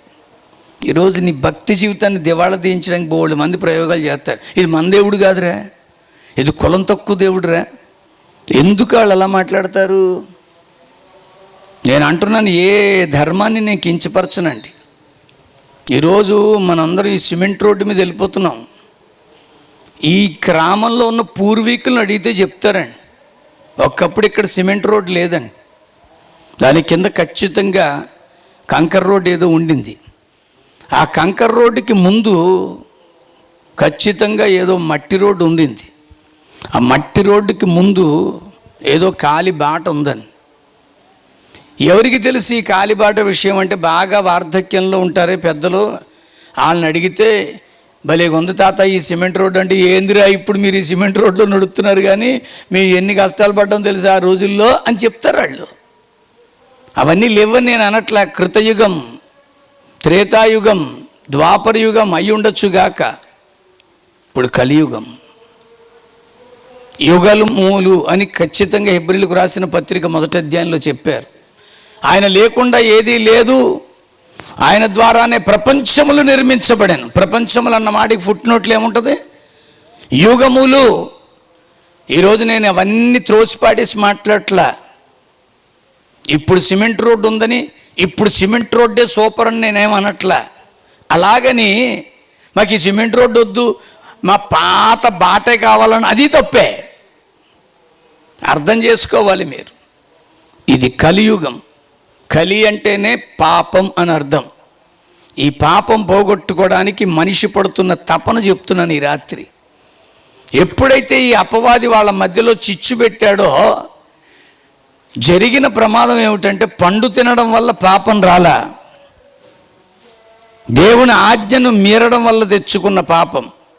కానీ అపవాది యొక్క ఉద్దేశం ఏంటో తెలుసా? వీళ్ళ చేత పాపం చేయించడం వాడి ఉద్దేశం కాదు, వాళ్ళని దేవుడికి దూరం చేయడం వాడి ఉద్దేశం. అందుకనే వాళ్ళు దూరం అయిపోయారండి. ఆదాము అవ్వలను ప్రతిరోజు కలుసుకునే స్థలంలో కలుసుకోవడానికి దేవుడు వచ్చారు. వచ్చి దేవుడు అడుగుతున్నారు, ఆదామా అని పిలిస్తే ఆదాము ఏమన్నాడో తెలుసా అండి? నీ స్వరమును వినినప్పుడు మేము దిగంబరులమై ఉంటిమని భయపడి దాక్కున్నాం. ఎందుకు దేవుడి స్వరాన్ని వినడానికి భయపడుతుంది మానవ జాతి? ఎందుకు యేసుప్రభు మీటింగ్లు అంటేనే పర్మిషన్ ఉందా? ఎందుకు ఇంత భయం ప్రభువుని గురించి ప్రకటిస్తుంటే? ప్రభుకి మాత్రమే ఎందుకు కొన్ని విషయాలు ఆపాదిస్తారు? భయం. ఎందుకు భయం? చిన్నపిల్లలు తండ్రి దగ్గర భయపడాల్సిన అవసరం ఉందా అండి? మీ నాన్నకి నువ్వు భయపడిపోతావా మీ నాన్న స్వరం వింటే? దానికి ఏమైనా పెన్సిల్ కావాలనుకోండి, గుమ్మం పక్కన ఎక్కడో నిలబడి నాన్న నాన్న పెన్సిల్ కావాలి నాన్న అని ఏం అడగదు. ముఖ్యంగా ఆడపిల్ల అసలు అడగరు. చాలా సీరియస్గా వచ్చి రేపు ఎగ్జాము పెన్సిల్దే అంటారు, అంతే. నేను అంటున్నాను, ఏ బిడ్డ తండ్రి దగ్గరికి వచ్చి భయపడే పరిస్థితి రాదు. అదే బిడ్డ తండ్రి దగ్గర భయపడుతుంది అంటే తండ్రికి ఇష్టం లేని పని ఏదో చేసి ఉండాలి. ఈరోజు మానవుడు ఎందుకు భయపడుతున్నాడండి? యేసుక్రీస్తు మాటలు వినడానికి, ఆయన స్వరాన్ని వినడానికి ఎందుకు భయపడాల్సిన పనేముంది? అంటే సంథింగ్ రాంగ్ విత్ దెమ్, ఏదో చేశారు తప్పు. ఆ తప్పే ఈరోజు సత్యాన్ని విననివ్వకుండా చేస్తుంది. అందుకని అంటారండి, యోహాను రాసినటువంటి సువార్త 3వ అధ్యాయం 19వ వచనంలో ఆ మాట స్పష్టంగా ఉంటుంది. ఆ తీర్పు ఇదే, వెలుగు లోకములోనికి వచ్చెను కానీ తమ క్రియలు చెడ్డవైనందున మనుష్యులు వెలుగును ప్రేమింపక చీకటినే ప్రేమిస్తున్నారు. దుష్కార్యము చేయు ప్రతివాడును ఖచ్చితంగా వెలుగును ద్వేషిస్తాడండి, ఖచ్చితంగా ద్వేషిస్తాడు. తమ క్రియలు దుష్టక్రియలుగా కనబడకుండాన్నట్లు they never come under to the light. ఎందుకు ఈరోజు యేసు ప్రభువుని తెలుసుకోవడానికి భయపడిపోతున్నారు? ఏం చేశాడు ఆయన? ఈరోజు నేను స్పష్టంగా మాట్లాడుతున్నాను. Why mankind is fearing about Jesus. యేసుక్రీస్తు వారి యొక్క మాటలు వినడానికి భయపడాల్సిన అవసరం ఏముంది? అగత్యం ఏముంది? అంటే మనలో ఏదో తప్పు ఉంది. చీకటినే ప్రేమిస్తున్నాం ఎందుకంటే మనలో దుష్ట కార్యాలు ఉన్నాయి. అందుకనే వాళ్ళు వెలుగును ద్వేషిస్తారట. ఎంతగా ద్వేషిస్తారంటే కనీసం చూడ్డానికి కూడా ఇష్టపడరు. వాళ్ళు మనోనేత్రాలు మూసుకుపోతే బాహ్య నేత్రాలు చూడలేరండి. మనోనేత్రాలు తెరవబడ్డాయి కనుక ఆంజనేయుడు యేసుక్రీస్తుని సిలువలో చూశాడు. దేవునికి స్తోత్రం కలుగునగాక. అంతేనా ఆంజనేయ? నేను అంతే అలాగే చూశానండి. నేను తెలుగులో మాట్లాడుతున్నాను కానీ నేను తెలుగోని కాదండి. నాది అసలు ఈ ఆంధ్రప్రదేశ్ కాదు, ఎక్కడో కేరళ రాష్ట్రం పాలఘాట్ అన్న జిల్లాలో పుదుక్కోడ్ అనేటువంటి గ్రామానికి చెందిన ఒక అయ్యర్ బ్రాహ్మణ కుటుంబంలో పుట్టాను. మా నాన్నగారి పేరు నటరాజన్ గారు, మా అమ్మ పేరు రాజ్యలక్ష్మి. మాకు ఊరు పేరు తండ్రి పేరే ఇంటి పేరుగా వస్తుంది. అందుకనే నా ఇంటి పేరు పుదుక్కోడు నటరాజన్ సుబ్రహ్మణ్య శర్మ. నేను చెప్పాను కదండి, మా అమ్మ పేరు రాజ్యలక్ష్మి. శుక్రవారం వచ్చిందంటే ఆవిడకి విపరీతమైన పూనకం ఉంటుంది. తాయెత్తులు ఇస్తుంది, వేర్లు ఇస్తుంది, మంత్రాలు ఇస్తుంది. అలాంటివన్నీ చేసే భక్తి కలిగిన కుటుంబంలో పుట్టాను. మేము 5గురు సంతానం. నా పెద్దన్నయ్య, నా అక్క, నా చిన్నన్నయ్య, నేను కవల పిల్లలం. ఆయనకి రాము, నాకు లక్ష్మణ్ అని పేరు పెట్టారు. ఒక తమ్ముడు ఉన్నాడు పిల్లరా. అలాంటి ఒక మంచి భక్తి కలిగిన కుటుంబంలో పుట్టి ఈరోజు యేసుప్రభుని ప్రకటిస్తున్నానంటే ఇదేదో తమాషాగా అయిపోయిన విషయం కాదు. ఒక వ్యక్తిని క్రీస్తు దర్శిస్తే వారి బ్రతుకులు ఎంత అత్యున్నతంగా మార్చగలడో దానికి నేను ఒక సాక్ష్యాన్ని మాత్రమే. ఈ రోజుకి నేను మళ్ళీ చెప్పుకోగలను, నేను చేసిన భక్తిని ఎప్పుడూ తిట్టుకోనండి. ఎందుకో తెలుసా అండి? అంత మంచి భక్తి అప్పుడు చేశాను కనుకే ఇంత మంచి రక్షకుడు నాకు దొరికాడు. దేవునికి స్తోత్రం కలుగునగా. మంచి భక్తి చేస్తున్న ఒక రోజు ఆ భక్తిపరుడు క్రీస్తుని తెలుసుకోగలడండి. ఏదో దుష్ట కార్యాలు చేస్తూ మనోనేత్రాలు మూసుకొని ఉంటే చెప్పలేను కానీ కొరింథీయులకు రాసిన 2వ పత్రిక చదవండి, 4వ వచనం, 2వ అధ్యాయం 4వ అధ్యాయం 4వ వచనం. దేవుని స్వరూపి అయి ఉన్న క్రీస్తు మహిమను కనబరుచు సువార్త ప్రకాశము అనగా వెలుగు వారికి ప్రకాశింపకుండు నిమిత్తం ఈ యుగ సంబంధమైన దేవత అవిశ్వాసులైన వారి మనోనేత్రములకు అదండి జరిగింది. మనోనేత్రాలు మూసుకుపోతే ఏమర్థం అవుద్ది మనకి? భగవంతుడి లీలలు, ఆయన మాయ మనకు అర్థం అవ్వాలంటే మనోనేత్రాలు తెరవబడాలి ప్రియులారా. శారీరకంగా నేత్రాలు లేని 5గురు ఉన్నారు. ఈ 5గురికి ఒకసారి ఏనుగుని చూడాలి అని ఆశ పుట్టింది. వెంటనే మా రాజుగారు లాంటి వాళ్ళ దగ్గరికి వెళ్ళి, ఎప్పుడో మేము కలిసినప్పుడు చెప్పాను కమలాకాయలు కావాలని, ఇప్పుడు తెచ్చాడు ఆయన. అలాగా మళ్ళీ వెళ్ళి అడిగారు, అయ్యా మాకు ఏనుగుని చూడాలని ఉందండి అని. వెంటనే నారాయణపురంలో జరుగుతున్న జమున సర్కస్కి తీసుకెళ్ళి ఆ 5గురిని ఆ సర్కస్ యాజమాన్యంతో మాట్లాడి, ఈ 5గురికి కళ్ళు ఇవ్వండి, గుడ్డోళ్ళు కబోదులు, కానీ ఏనుగుని చూడాలని ఆశపడుతున్నారండి. ఆ యాజమాన్యం అన్నారు, దాందే ఉందండి, సర్కస్ గుడారంలో ముందు కనపడేది ఏనుగు, తీసుకెళ్ళి చూపించండి అన్నారు. వెంటనే 5గురిని తీసుకెళ్ళి ఏనుగు దగ్గర వదిలిపెట్టాడు ఆయన.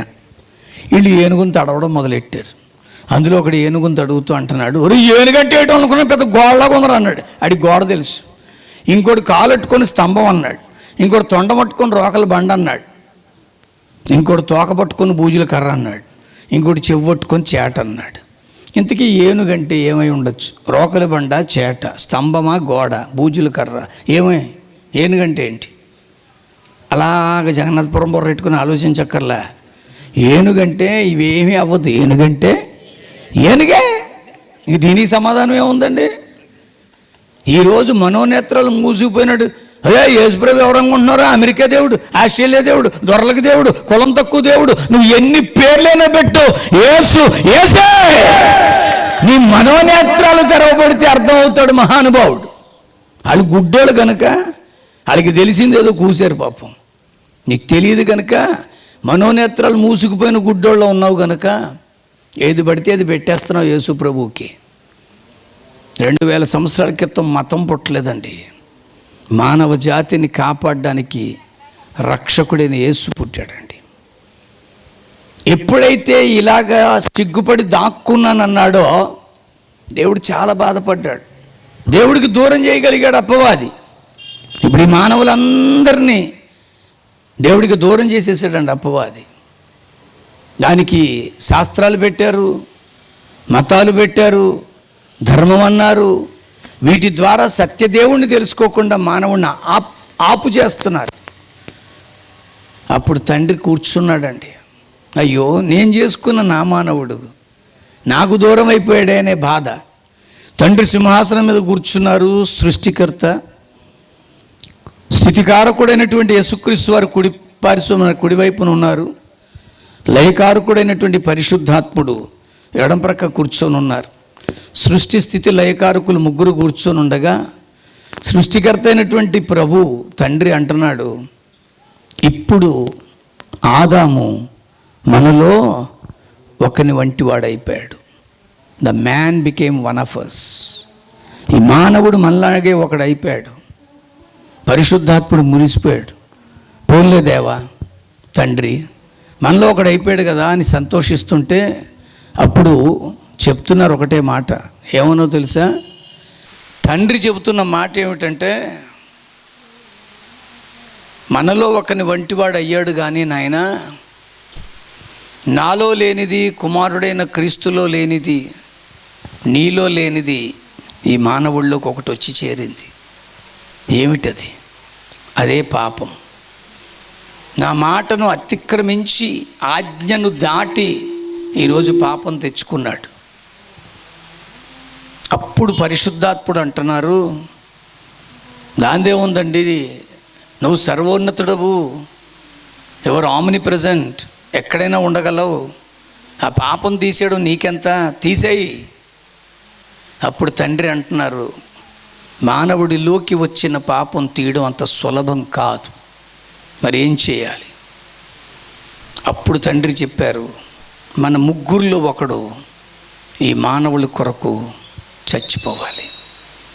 అలా చచ్చిపోయినప్పుడే ఆ రక్తమే ఆ మానవ పాపాత్మను పవిత్రాత్మగా మార్చి తిరిగి నా దగ్గరికి వస్తుంది. అప్పుడు కుమారుడైన యేసు అన్నాడు, నేను చచ్చిపోతాను మనుషుల కొరకని. ఇక్కడ కొట్టండి చప్పట్లు. ఇది ప్రభు పుట్టుకలోని ఔన్నత్యం, అది ఆయన మరణంలోని ఔచిత్యం. అది for that sake only Jesus Christ Born as a man kind. అంతే తప్ప మతాలు మార్చడానికో, పేర్లు మార్చడానికో, రూపాలు మార్చడానికో, కులాలు మార్చడానికో ప్రభువు రాలా. మనం మార్చుకునేవేవి ఆయనకి అవసరంలే. ఆయనకి మార్చమని అవకాశం ఇచ్చేది ఆయనకి కావాలి. అదేమిటో తెలుసా? నీలో ఉన్నది, నాలో ఉన్నది, మనది కానిది ఒకటి ఉంది. ఇప్పుడు అడిగితే చెప్తారు, ఈ ఉంగరం ఎవరిదంటే నాదంటాను, ఈ వాచ్ ఎవరిదంటే నాదంటాను, ఈ కళ్ళజోడు ఎవరిదంటే నాదంటాను, ఆ కారు ఎవరిదంటే నాదంటాను, ఈమెవరంటే నా భార్య, నా కొడుకు, నా ఇల్లు, నా చర్చ్, అన్నీ నాయే. కానీ నాది కానిది ఒకటి ఉంది, అదే ఆత్మ. నీది కానిది ఒకటి ఉంది, అదే ఆత్మ. ఈ ఆత్మ ఎవరిదో తెలుసా? ఇది దేవుడిది. దేవుని ఆత్మ తిరిగి దేవుని దగ్గరికి ఇచ్చేయాలి. మళ్ళీ చెప్తున్నాను ప్రియులారా, మనది కాని దాన్ని మన ఇష్టం వచ్చినట్లు నలిపేసి చేయకూడదు. మనది కాని దాన్ని మనం పిసికేసి పాడు చేసి ఈ ఆత్మని ఈరోజు మానవుడు ఎన్ని రకాలుగా హింసించాలో అన్ని రకాలైనటువంటి హింసలకి గురి చేస్తున్నాడు.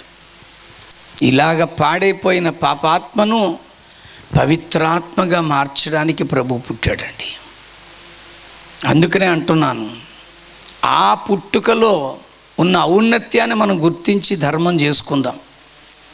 బైబిల్ అంటుంది యాకోబు పత్రికలో 4వ అధ్యాయం 14 నుంచి 17 వచనాలలో, రేపేమి సంభవించునో మీరు ఎరగరగరగ మీ జీవమే పాటిది, అది కొంతసేపు కనబడి అంతలో మాయమైపోయే ఆవిరి వంటిదే. కనుక ప్రభువు చిత్తమైతే బ్రతికి ఉండి ఇది అది చేతమని చెప్పుకొనవలెను. ఇప్పుడైతే మీరు మీ డమ్మముల యందు అతిశయకమాడగా, మా మతం ఏంటో తెలుసా, మా కులం ఏంటో తెలుసా అని మాట్లాడే వాళ్ళతో అంటున్నాను. ఇప్పుడైతే మీరు మీ డమ్మముల యందు అతిశయపడుచున్నారు. అట్టి అతిశయం అంతయు చెడ్డది. కాబట్టి ధర్మమైనది మేలైనది చెయ్య ఎరిగి ఉండియు అలా చెయ్యని వానికి పాపం. ఈరోజు ధర్మం చేసుకోమని చెప్తుందండి బైబిల్. మతం మార్చుకోమని చెప్పలా. మత మార్పిడి వల్ల మోక్షం వస్తుందని ఒక పాస్టర్ చెప్పినా, ఒక పీఠాధిపతి చెప్పిన, ఒక స్వామీజీ చెప్పిన, ఒక హిందుత్వం మతవాది చెప్పిన శుద్ధ అబద్ధం. మత మార్పిడి వల్ల మోక్షమేమీ రాదు. మారాల్సింది ఇక్కడ.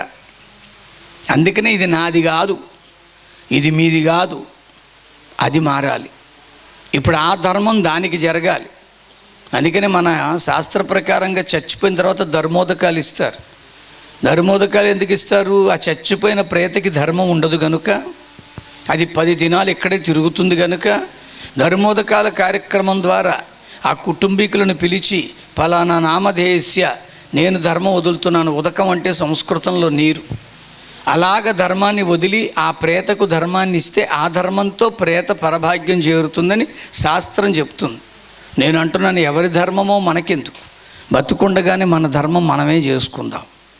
అలా చేసుకోమని నా బైబిల్ చెప్పింది. ఖచ్చితంగా వీళ్ళందరి ధర్మాలతో మన ఆత్మ పరభాగ్యానికి వెళ్ళిపోతుందంటే ఈ భూమి మీద ఉండిన ఇష్టం వచ్చినట్టుగా జీవించి అనేకుల్ని పాడు చేసి వాళ్ళ జీవితాల్ని దుర్భరం చేసి చివరిలో సంపాదించిన డబ్బులోంచి ఒక 20 మందిని పోగు చేసి ఒక్కొక్కడి చేతిలో 15 లక్షలు పెట్టి మీ ధర్మాన్ని నాకు పోసేయండి రా, నేను పరభాగ్యం పోతానంటే అయిపోయింది కదా. అలా కుదరదండి. విముఖాహ బాంధవాయాంతిం ధర్మస్య మనుగచ్చితి. ఈ బంధబాంధవ్యాలన్నీ ఒకరోజు తెగిపోతాయి.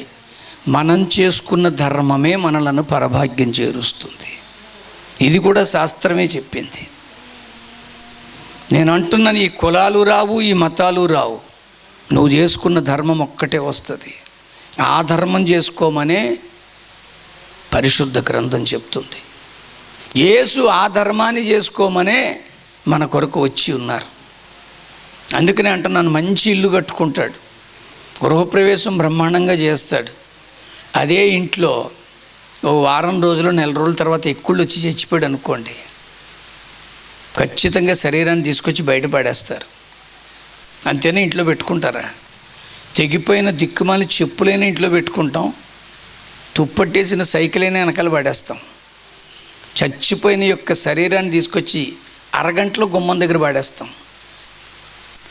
అది అద్దిల్లు అయితే రోడ్డు మీద పడేయాలి. పేదగా చచ్చిపోతే శవం అంటారు, మధ్యస్థంగా చేస్తే భౌతికాయం అంటారు, సెలబ్రిటీలుగా చచ్చిపోతే పార్థివ దేహం అంటారు.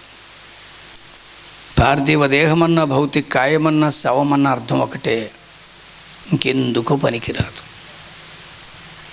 ఒకవేళ దహన సంస్కారానికైతే కట్టెల మీద పెట్టిన తర్వాత నిప్పు పెట్టినప్పుడు ఆ మంటలకి కొవ్వు కరిగి శరీరం పైకి లేస్తుంటే కర్రతో కొట్టేవాడు ఒకడు ఉంటాడు, వాడి కాటి కాపరి. బాక్సులో పెట్టబడిన శరీరం అయితే గోతిలో పూడ్చి మట్టితో కెప్పెట్టి తెచ్చుకున్న చక్క సిలువు గుచ్చేవాడు ఒకడు ఉంటాడు, వాడు కాటి కాపరే. ఇక్కడ మత ప్రసక్తి ఏముంది, కులం ఏముంది ఇక్కడ? అందుకనే అంటున్నాను నేను, నీ ధర్మం తప్ప ఏదీ రాదు. 42 సంవత్సరాలు సుదీర్ఘంగా తిరుమల తిరుపతి వెంకటేశ్వర స్వామి సన్నిధిలో సేవ చేసినటువంటి డాలర్ శేషాద్రి గారు గత సంవత్సరం చివరి దినాలలో కార్తీక మాస ఉత్సవాల్లో ప్రవచనం చెప్పడానికి వచ్చి గుండెకి చచ్చిపోయారండి. పేపర్లో వేశారు పార్థివ దేహం. సినిమా టైటిలే తన ఇంటి పేరుగా మర్చుకున్నటువంటి అద్భుత రచయిత Sirivennela Sitaramasastri is no more. YSR గారు హెలికాప్టర్ యాక్సిడెంట్లో చనిపోయినప్పుడు బైఫర్గేషన్ అవ్వలేదు ఇంకా ఆంధ్ర తెలంగాణ. ఆ సమయంలో రాజకీయంలో ఎటువంటి ఇబ్బందులు ప్రజల్లో రాకుండా చాలా చక్కగా కాపాడిన సందర్భం కొణిజేటి రోసయ్య గారు ఈ మధ్యనే కాలం చేశారు. ఎందుకంటున్నానంటే ప్రియమిత్రులారా, అలా సెలబ్రిటీస్గా చచ్చిపోతే పార్థివ దేహం అంటారు, ఇంకేమీ లేదండి. విచిత్రం ఏంటంటే ఈ శరీరాన్ని పెట్టుకుని ఆడవాళ్ళు ఏడవడం మొదలు పెడతారు. ఈ లోపల పంతులు గారు పాస్టర్ గారు వచ్చి అంత్యక్రియల కొరకు శరీరాన్ని తీసుకెళ్ళిపోతారు. ముందు ఇంటితో ఉన్న బంధం కట్టు, తర్వాత ఆడవాళ్ళతో ఉన్న బంధం కట్టు. వీధి మలుపులో కొంతవరకు మోస్తారు వీధిలో వాళ్ళు, ఆ మలుపులో వాళ్ళు కట్టు. శ్మశానం దగ్గరికి వెళ్ళిన తర్వాత మా అమ్మ నాన్న బ్రతికే ఉన్నారా, మేము లోనికి రాకూడదని అక్కడ కొంతమంది కట్టు. చివరికి మిగిలేది ఈ కాటి కాపరి లేదా ఆటి కాపరి, అంతే. మా పిన్ని గారు చచ్చిపోయారు, మేము 60 బ్రాహ్మలం. మా తమ్ముళ్ళు అన్నారు మాతో ఉండవా అన్నయ్య అన్నారు. తప్పకుండా ఉంటానని వాళ్ళతోనే ఉన్నాను. శరీరాన్ని తీసుకొని వెళ్ళాం, కట్టెల మీద పెట్టాం. తమ్ముళ్ళు నిప్పు పెట్టారు, పంతులు గారు మంత్రోచ్చారణ మధ్యలో. ఈ లోపల కర్రతో కొట్టేవాడు ఒకడు ఉంటాడని చెప్పాను కదండి. ఈ కట్టెల మీద పెట్టబడిన శరీరం మంటల్లో కరుగుతున్నప్పుడు ఆ కొవ్వు కరిగి శరీరం ఇలా లేస్తుంది ఆటోమేటిక్గా. కర్రతో కొట్టడానికి వస్తున్నాడు వాడు నన్ను చూసి గుర్తుపట్టేశాడు. నేను మారవ పద్ధతిలో పంచి కట్టుకొని నిలబడినా నన్ను గుర్తుపట్టి ప్రైజ్ లాడు పాస్టర్ గారు అంటున్నాడు ఆడు. నేను ముందు పనిగానేవరా బాబు అన్నాను. కానీ ఒకటి సత్యం తెలిసింది, మా పంతులు గారితో అంటున్నాను, చచ్చిపోయిన మా అమ్మ బ్రాహ్మలమ్మే కానీ కర్రతో కొట్టేవాడు మా క్యాస్టోడు కాడు. అప్పుడు కానీ మా అమ్మ కన్ను తెరిచి ఏరా ఈడు మన క్యాస్టేనా అని అడుగుద్దా. ఆ మర్నాడు అస్థికల సేకరణకి కొండ పట్టుకొని వెళ్ళాం. అస్థికలు బ్రాహ్మల అస్థికలే, కొండ చేసినాడు మా కులస్తుడు కాదండి. రాజమండ్రి గోక్షపాద క్షేత్రంలో కలపడానికి తీసుకెళ్ళాను. పడవ నడిపేవాడు మా క్యాస్టోడు కాడండి. రోడ్డు మీద యాక్సిడెంట్ అయింది, 2 రక్తం సీసాలు ఎక్కితే బతుకుతాడన్నారు. 2వ రక్తం సీసా ఎక్కుతుండగా డాక్టర్ అంటున్నారు ఇది అయిపోతే ఇంటికి వెళ్ళిపోవచ్చయ్యా అంటే, వెంటనే వాడు ఈ బ్లడ్ మా క్యాస్ట్దేనా అని అడగమనండి, కాదని పీకెత్తే నువ్వు పోతావు. ఇవన్నీ బతుకి ఉన్నంతసేపే ఎడావిడి. ఎక్కుమాడగా మా మతం ఏంటో తెలుసా, మా కులం ఏంటో తెలుసా, అసలు నీ బొందేటో తెలుసా? బొందంటే శరీరం.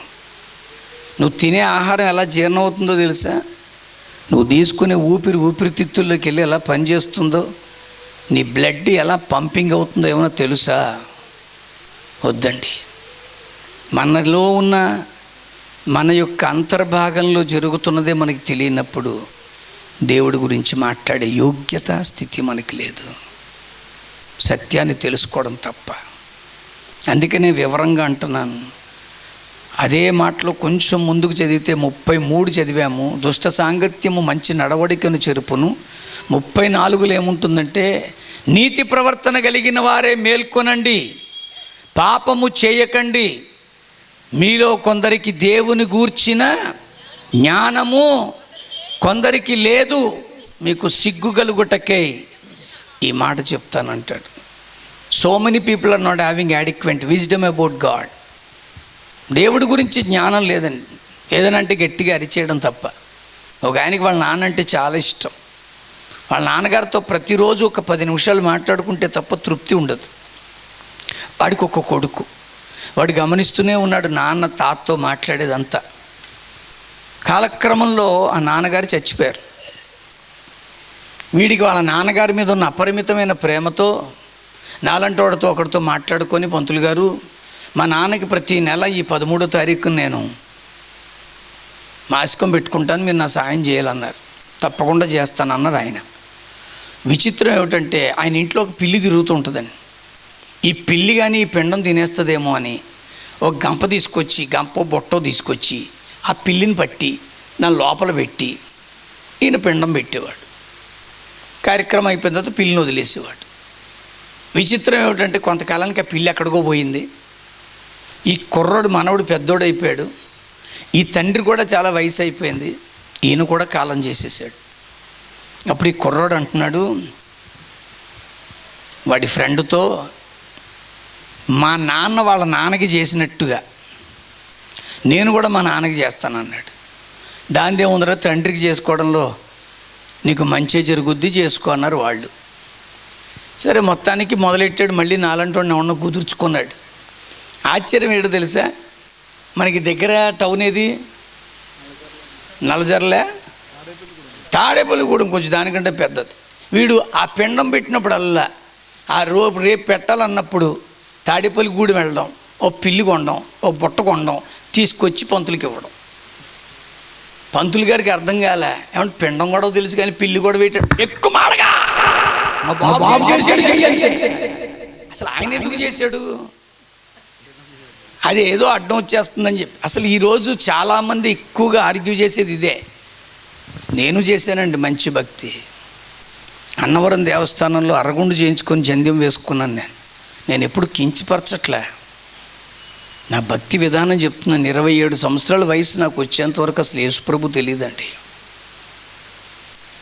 అరగుండు చేయించుకొని జంధ్యం వేసుకున్నాను. అలాగ బ్రాహ్మణంగా మారాను నేను మా అన్నయ్య ఇద్దరం కవల పిల్లలు ఒకేసారి తీసుకెళ్ళి అన్నవరంలో పెట్టారు. ఆశ్చర్యం ఏంటంటే మా అన్నయ్య గారికి ఆయన అందం మీద మక్కువ ఎక్కువ. వాడికి అలాగ అరగుండు చేయించుకోవడానికి కొంచెం ఇబ్బంది అయిపోయింది వాడికి. అందుకని వాడు అన్నాడు నేను అలా అరగుండు చేయించుకొని అన్నాడు. నాకేమో భక్తి సాంప్రదాయాలు విలువ ఎక్కువ. సరే మొత్తానికి నేనేం చేశానంటే అరగుండు చేయించుకుంటానన్నాను. అలాగే చేశారు. నేను అరగుండు వేసుకొని పట్టుబట్టలు కట్టుకొని మా నాన్నగారు నాకు, మా పెద్దనాన్నగారు మా అన్నయ్యకి గాయత్రి మంత్రం ఉపదేశించారు. ఆశ్చర్యం ఏంటంటే నేను బాగున్నాను. మాకు 2 మేనత్తలు ఉన్నారు. నా మేనత్తకి, చిన్న మేనత్తకి నేనంటే కొంచెం గౌరవం. అందుకని ఆవిడేం చేసిందంటే ఈడు అరగుండు చల్లగా ఉండాలని అందరి ముందు గంధం రాసేసింది ఆవిడ. అసలే అరగుండు, దాని మీద గంధంతో విచిత్రంగా ఉన్నాను కానీ బాగున్నాను. నేను అరగుండు చేయించుకున్నప్పుడు ఎలా ఉన్నాను తెలుసా? ఇది నేనే. ఎంతవరకు మీకు కనపడుతుందో తెలియదు కానీ దిస్ ఈజ్ మీ. ఇది నేనే పాస్టర్ గారు. నేను ఇవన్నీ తమాషాగానో వెట్టగారంగానో నవ్వులాటకో చూపించట్లే. భక్తి తీవ్రత. మా నాన్నగారు అన్నారు వెళ్ళేటప్పుడు, ఒరే మేమందరం కారులో వెళ్ళిపోతాం పెద్దవాళ్ళం, మీరు ఆర్టీసీ బస్సు ఎక్కువ వచ్చేయండి అన్నారు. ఇంక ఈ పట్టుబట్టలు అరగుండు వేసుకొని అన్నవరం ఆర్టీసీ బస్ స్టాండ్లో నిలబడితే అందరూ నవ్వడమే. ఈడెవడో సగం డబ్బులు ఇచ్చి ఉంటాడు, సగం కొరికించుకున్నాడని ఒకడో, ముందు చూస్తే గుండి వెనక చూస్తే జుట్టు ఈడేటలాగా ఉన్నాడని ఒకడో. వాళ్ళు ఎన్ని అనుకుంటున్నాను నాకు నవ్వు రావట్లేదు. ఎందుకని ఇప్పుడు నేను బ్రాహ్మణ్ అంటే ద్విజుడు అని అర్థం. ద్విజుడు అంటే ద్వితీయ జన్మం ఎత్తినవాడు అని అర్థం. ఇదిగో ఆంజనేయులు నిజమైన బ్రాహ్మడు. దేవునికి స్తోత్రం. ద్వితీయ జన్మం ఎత్తాడండి. నేను మళ్ళీ చెప్తున్నాను, నేను వాళ్ళు ఎన్ని అనుకున్నా నాకు నవ్వు లేదు. ఎందుకని ఇప్పుడు నేను ఎవరిని? ఓం భూర్భవత్సోః తత్సత్వితుర్వరేణ్యం భర్గో దేవస్య ధీమహి ధియో యో న ప్రచోదయాత్. ఇది గాయత్రి మంత్రం. అది జపించకుండా మంచినీళ్ళు తాగను. అలాంటి భక్తిలో పెంచబడ్డాను. ఇప్పుడు నేనే వాటిని జోకులే ఇట్లా మంచి భక్తి చేశానండి.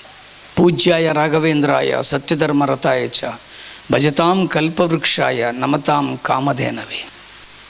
రాఘవేంద్ర స్వామి గుడి చుట్టూ నేను ప్రదక్షిణ చేయడం కాదు, ప్రదక్షిణ చేస్తున్న వాళ్ళు ఎక్కడైనా మంత్రం చదవరేమో అని నేనే బిగ్గరగా చదివేసేవాడిని అండి. ఎన్ని అయ్యప్ప స్వామి భజనలు చేశాను. ఇలాంటి పల్లెటూరులు వచ్చినప్పుడు పెద్ద పెద్ద స్టేజ్లు అండి, ఇవన్నీ చిన్నవి. ఆ ఇంటి దగ్గర నుంచి ఏడదాకా పెద్ద స్టేజ్ అని 13 అరటి దొప్పలతో మండపాలు కట్టడంలో నేను స్పెషలిస్ట్. పడిపాట పాడాలంటే నేనే ఉండాలి, చండై అనే వాయిద్యం వాయించాలంటే నేను ఉండాలి, పంచామృతం కలపాలంటే నేను ఉండాలి. అలాంటి ఒక ప్రత్యేకత తెచ్చుకున్న నా భక్తిలో. అందుకే అంటున్నాను ప్రియులారా, ఈరోజు నేను వెట్టకారంగానో తమాషాగానో సిల్లిగా మాట్లాడట్లా.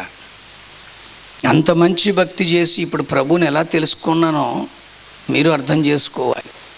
సత్య అన్వేషణలో నిజరక్షకుడైన యేసు నన్ను దర్శించాడు ప్రియులారా. ఈ రోజుకి మానవుడు పాపం పోగొట్టుకోవడానికే, ఈ ఆత్మను పవిత్రంగా మార్చి ప్రభు దగ్గరికి తీసుకెళ్ళడానికే ప్రయత్నిస్తున్నాడు. அறிஞ்சும் அறியாமலும் தெரிஞ்சும் தெரியாமலும் நாங்கள் செய்ய எல்லா பாவங்களை பொறுத்து காத்து రక్షిக்கும் సత్యమాన పొన్ను 18ాం బడిలు వసిక్కుమని ఆ మాట అంటారు.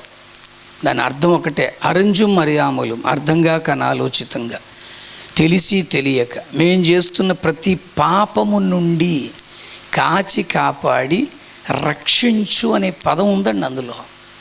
ఇప్పటికీ మీరు ఏ గుడికన్నా వెళ్ళండి, అక్కడ పంతులు గారు పూజారో మన చేతిలో తీర్థం పోస్తారు. తీర్థం పోసేటప్పుడు 3 మాటలు చెప్తారు. అకాల మృత్యుహరణం, సడన్గా చావు రాకుండా. సర్వరోగ నివారణం, ప్రతి రోగము నివారింపబడాలి. సమస్త పాప క్షయకరం, ప్రతి పాపము క్షయం అవ్వాలి. క్షయం అంటే సంస్కృతంలో నాశనం, అక్షయత క్షయత అని ఉంటుంది బైబిల్లో. అలా పాపాన్ని నాశనం చేసేది ఎవరు? ఆ పాప నాశకుడు ఎవరు? అది తెలుసుకోవాల్సిన బాధ్యత మనిషికి ఉంది. ఏ దేవుడి యొక్క పాదాల మీద నుంచి నీరు పోస్తారో ఆ నీటినే మనకి తీర్థంగా పోస్తారు. నేను చెప్పినంత తీరిగ్గా బ్రహ్మ చెప్పరు. అకాల మృత్యువరణం సర్వరోగ నివారణ సంస్థ అవి పాదోదకం పావనం శుభం. ఈ అడావిడే తప్ప మంత్రం గురించి మనం ఆలోచించాం. ఆ మంత్రంలో ఏమనుందంటే నా పాపం తీసే అని అర్థం. ఇప్పటికీ ఏ గుడికైనా వెళితే ఆత్మ ప్రదక్షిణ చేయిస్తారు. చేతిలో పుష్పాలు పెట్టించి ధ్యానికానిచ పాపాని by any means we are under sin. నేను ఏదో మంత్రాలు చదువుతున్నానని విచిత్రంగా చూడక్కర్లా. ఆండ్రాయిడ్ ఫోన్ ఉంటే గూగుల్ సెర్చ్లోకి వెళ్ళి యాని కానిచ అని కొడితే చాలండి. YANI యాని, KANI కాని అని కొట్టండి, వచ్చేస్తుంది మంత్రం. ఏం వింత మాటలేం కాదు. యాని కానిచ పాపాని జన్మాంతరకృతాని చ తాని తాని ప్రణశ్యంతి ప్రదక్షిణం పదే పదే. ప్రదక్షిణం, దక్షిణం అంటే కుడివాగం, కుడివైపు నుంచి తిరగాలి. ఏమనంటారు? ప్రదక్షిణం పదే పదే. పాపోహం, నేనే పాపాన్ని. పాప కర్మ, నా కర్మలు క్రియలు పాపం. పాపాత్మ, నా లోపలున్న ఆత్మ పాపం. పాప సంభవ, నా సంభవమే పాపం. త్రాహి మాం కృపయా దేవా, కృపను కలిగి ఉన్నవాడా. నేను చెప్పినంత తీరిగ్గా ఏం బ్రహ్మ చెప్పరు. చేతిలో పువ్వులు పెడతారు. యాని కాని జవాబం జన్మ అందరూ కూడా 3 సార్లు తిరగండమ్మా. పువ్వట్టు తిరుగుతాం మనం. తిరగద్దని నేను అనట్లేదు ప్రియులారా, 3 సార్లు తిరగాలి. వీళ్ళ దగ్గరికి 2 తిప్పుతారు. తండ్రి యొక్కయు కుమారుని యొక్కయు పరిశుద్ధాత్మ నామంలో 3 సార్లు తిప్పబడితే ఈ ఇహలోక సౌఖ్యం పరలోక భాగ్యం 2 నీవే. దేవునికి స్తోత్రం. జన్మాంతర కృతాని చ తాని తాని ప్రణశ్యంతి ప్రదక్షిణం పదే పదే. పాపోహం పాపకర్మాహం పాపాత్మ పాప సంభవ త్రాహిమాం కృపయా దేవా. ఈ మాటలంత అద్భుతం అండి. కృపను కలిగి ఉన్నవాడా. ఆ మాట ఎక్కడుందో తెలుసా? నా కృప నీకు చాలును అన్న దేవుడు అన్న మాట బైబిల్లోనే ఉంది. ఆ కృప దగ్గరికి రండి, మతాల దగ్గరికి ఎవరు రావాకండి. త్రాహిమాం కృపయా దేవా శరణాగత వత్సల అన్యదా శరణం నాస్తి. మాకు ఇంకెవరు అక్కర్లా. త్వమేవ శరణం మమ తస్మాత్ కారణ్య భావే రక్ష రక్ష. ఖచ్చితంగా ఈ ఆత్మ రక్షింపబడాలి. అలా ఆత్మను రక్షించడానికే ప్రభు వచ్చాడే తప్ప ఎవడి మతాలు మార్చడానికి రాల. ఈరోజు నేను అంటున్నాను, నువ్వు ఏ స్థితిలో ఉన్నా సరే నీ యొక్క రూపం మార్చుకొని దేవుని సంతోషపెట్టలేవు, నీ పేరు మార్చుకొని దేవుని సంతోషపెట్టలేవు. నేను మళ్ళీ చెప్తున్నాను, మనసు మార్చుకో మిత్రమా. నీ ఆత్మరక్షణ కొరకు కొంచెం ఆలోచన చెయ్యి. డబ్బులన్నీ తీసేసుకుంటారండి. సంపాదించిందంతా ఆంజనేయులు మీ చిన్నమ్మాయి ఊరికేటి మొత్తం పట్టుకుపోతారు. తర్వాత వాళ్ళే కొడుకున్నాడా చిన్న పడిపోతారండి. ఏమి మనకేం ఉండవు. నేను మళ్ళీ చెబుతున్నానండి, నాకు ఒక కొడుకున్నాడు, అమెరికాలో చదువుకుంటున్నాడండి. వాడు ఖచ్చితంగా వస్తాడు, రేపో మాపో వచ్చి అంటాడు, రాజాయ్ రెక్కలు ముక్కలు చేసుకొని ఒక్కో పైసా కూడబెడతావు, నిద్రాహారం మానుకొని రాత్రింబవళ్ళు పాటు పడతావు. నీవు కూర్చుకున్న దానిలో పూచికైన తీసుకొని పోలేవు. నీవు కూర్చుకున్న దానిలో పూచికైన తీసుకొని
ఎన్ని వృద్ధాశ్రమాలు ఉన్నాయి తెలుసా? ఎన్ని వృద్ధాశ్రమాలు. నా తమ్ముడు భార్య చిన్నానని నేనే తీసుకెళ్ళి పెట్టేశానండి. ఆస్తులన్నీ తీసేసుకున్నారు, కొడుకు పిల్లలు. ఈరోజు వృద్ధాశ్రమంలో ఉన్నాడండి. నేను వెళ్ళినప్పుడల్లా చూస్తాడు, మా మనవడు వస్తాడా, మా మనవరాలు వస్తుందా. నేను అంటున్నాను ప్రియులారా, నేను ఒక వృద్ధాశ్రమం ప్రారంభోత్సవానికి వెళ్ళి చెప్పిన మాట అదే. వాక్యం చెప్పడానికి వెళ్ళి, ఈ వృద్ధాశ్రమం త్వరలో మూసుకొని పోవునుగాక అన్నాను. అక్కడ ఉన్నాడు, అదేంటండి ఇప్పుడే స్టార్ట్ చేస్తే మీరు ఎలా చేస్తున్నారు ఇది. నిజంగా ఆలోచన చేయండి. ఆరోగ్యం క్షీణించిపోయిన తర్వాత వదిలేస్తున్నారండి.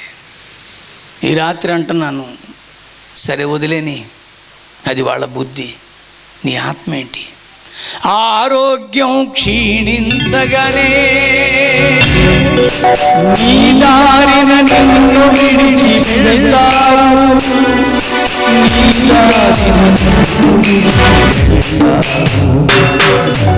ఎవరి కోసం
ఇంట్లో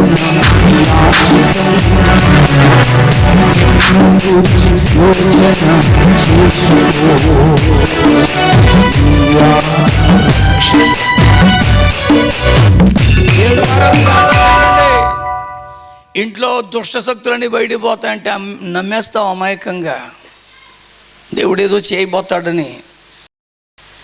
ఇలాంటి శాంతికరమైన కార్యాలు ఏర్పాటు చేయండి. 10 రోజుల్లో మీ ఇల్లంతా సుభిక్షంగా నిండిపోతుందంటే తపన పడిపోతావు, నా జాతకం మారిపోద్దని. ఆ యంత్రం పెట్టు, ఈ యంత్రం పెట్టు, ఇదిగో సిలువలుగా గుర్తులు తగిలిచ్చు. అమాయకులం అండి మనం. దేవుడు ఏదో ఒకటి చేయబోతాడా అనే ఆశ, కానీ ఇందులో స్వార్థం ఉందండి. ఇందులో స్వార్థం వాళ్ళని బాగు చేస్తుందండి. నువ్వు బాగుపడడం పక్కన పెట్టు. ఇందులో ఏ మినహాయింపు లేదండి. లోకరీతిగా స్వామీజీలే పండితులే చేస్తున్నాను, పాస్టర్లు కూడా దీనికి ఏం అతీతులు కాదండి. నేను మళ్ళీ చెప్తున్నానండి, నూనె సీసాలు అమ్మేవాడు ఒక ఆయన ఉన్నాడండి తాడేపల్లిగూడెం దగ్గర. అమ్ముతారేటండి? అమ్ముతారా? ఓ సీసా ఇవ్వలేవా నువ్వు? పైగా నాతో ఆర్గ్యూ చేస్తున్నాడు. సీసా ఎంత అనుకుంటున్నారు లాజరస్ గారు? 16 రూపాయలు ఖర్చు అవుతుంది, 16 రూపాయలకే నేను ఇస్తున్నాను తెలుసా అన్నాడు ఆయన. అదేదో పెద్ద అందులో నిజాయితీ ఉన్నట్టు. నేను ఒక చిన్న లెక్క చెప్తున్నానండి. ఒక కుటుంబం 4 అమ్మ నాన్న కొడుకు కూతురు అదే చర్చికి వెళ్తున్నారు అనుకోండి. సంవత్సరంలో 52 వారాలు వస్తారండి. వారానికి 10 రూపాయలు చొప్పున 4 వేస్తే 40 రూపాయలు చొప్పున సంవత్సరం పూర్తి అయ్యేసరికి 52 వారాలు ఇంటూ ఒక్కొక్కళ్ళు 520 రూపాయలు వేస్తారు. 2040 రూపాయలు వస్తాయండి ఆ పాస్టర్కి. దిక్కుమని సీసా 16 రూపాయలు బ్రదరు. ఆ కుటుంబాన్ని పిలిచి ఒక 4 సీసాలు 3 సీసాలు ఇవ్వలేవా? నేను 10 రూపాయలు లెక్క చెప్తున్నాను. అదే 100 రూపాయలు వేస్తున్నారు అనుకోండి నలుగురు, 5,200 రూపాయలు చొప్పున 20,000. ఎంత లెక్క? నీ 16 రూపాయలు సీసా 4 ఇచ్చినా నీకు 64 రూపాయలు కూడా అవ్వదే. పైగా దానికి మళ్ళీ నాకు ఒక ఎక్స్ప్లెనేషను ఇక్కడే గూడెం దగ్గర. స్వార్థం అండి. నేను అంటున్నాను, ఈ రాత్రి నీ ఆత్మరక్షణను చూసుకో మిత్రమా. నాతో మాట్లాడిన దేవుడు, ఈ పాస్టర్ గారితో మాట్లాడుతున్న దేవుడు, ఈ పాస్టర్తో మాట్లాడుతున్న దేవుడు నీతో మాట్లాడతాడు. నేను మళ్ళీ చెబుతున్నా, నీ ఆత్మరక్షణ కొరకు నువ్వు ఆలోచన చేయి. నిన్ను పాడు చేయడానికి ఏవో ప్రయోగాలు జరుగుతున్నాయి, వాటికి నువ్వు దూరంగా ఉండు. ఇది మన ధర్మం కాదు, మన భక్తి కాదు, మన మతం కాదు, మన దేవుడు కాదు. వద్దండి. ఈ రాత్రి క్రీస్తు నీ దేవుడే. మోక్షం వెళ్ళడానికి ఆయన మార్గంగానే వచ్చాడండి. నేను ఇలా మాట్లాడుతుంటే పంతులు గారు మురిసిపోయారు. ఆ మాటలన్నీ విని నా కారు దగ్గర నిలబడి ఉన్నాడండి. ఆయన పంచి కట్టుకొని అడ్డంగా బొట్టు పెట్టుకొని దోవతితో ఉన్నారు. నేను వెళ్ళేసరికి నమస్కారం అన్నారు. నేను ప్రతి నమస్కారం చేశాను. మనది ఏ ఊరు అన్నారు. మనది కాకినాడ అండి అన్నాను. మా బాగా చెప్పేవయ్యా అన్నారు. సంతోషం అండి అన్నాను. నాకు సందేహం ఉందన్నారు. అడగండి అన్నాను. ఆకాశాత్ పతితం తోయం తెలుసా నీకు? తెలుసండి. చెప్పు. ఆకాశాత్ పతితం తోయం యదా గచ్చితి సాగరం సర్వదేవ నమస్కారం కేశవం ప్రతి గచ్చితి. అది మరి దాని అర్థం, ఆకాశం నుంచి పడిన ప్రతి వర్షపు బిందువు ఏరులై కాలవై నదులై సముద్రంలోనే కలవాలి. అలాగే ఎవరు ఏ దేవుడికి దండం పెట్టుకున్నా అందరూ మోక్షానికే వెళ్ళాలి. మరి అది మరి నువ్వేంటి అలా చెప్తున్నావు అన్నాడు. అయ్యా మీరు పెద్దవారు, ఒక చిన్న వివరం అడుగుతాను, విశ్లేషణ చేయగలరా అన్నాను. అడుగు.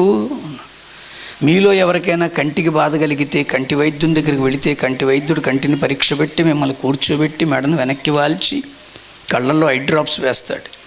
ఐ డ్రాప్స్ వేసుకున్న 2 నిమిషాలకి గొంతులో చేదుగా వస్తుంది. అవును కదా వీడియోగ్రాఫర్?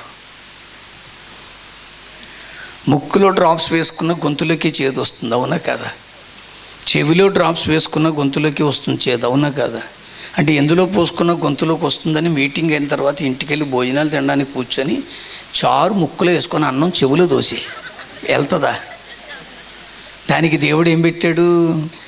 నోరు పెట్టాడు. అలాగే ప్రతి ఆత్మ పరభాగ్యం చేరడానికి ఒక మార్గం పెట్టాడు. ఆ మార్గమే యేసు.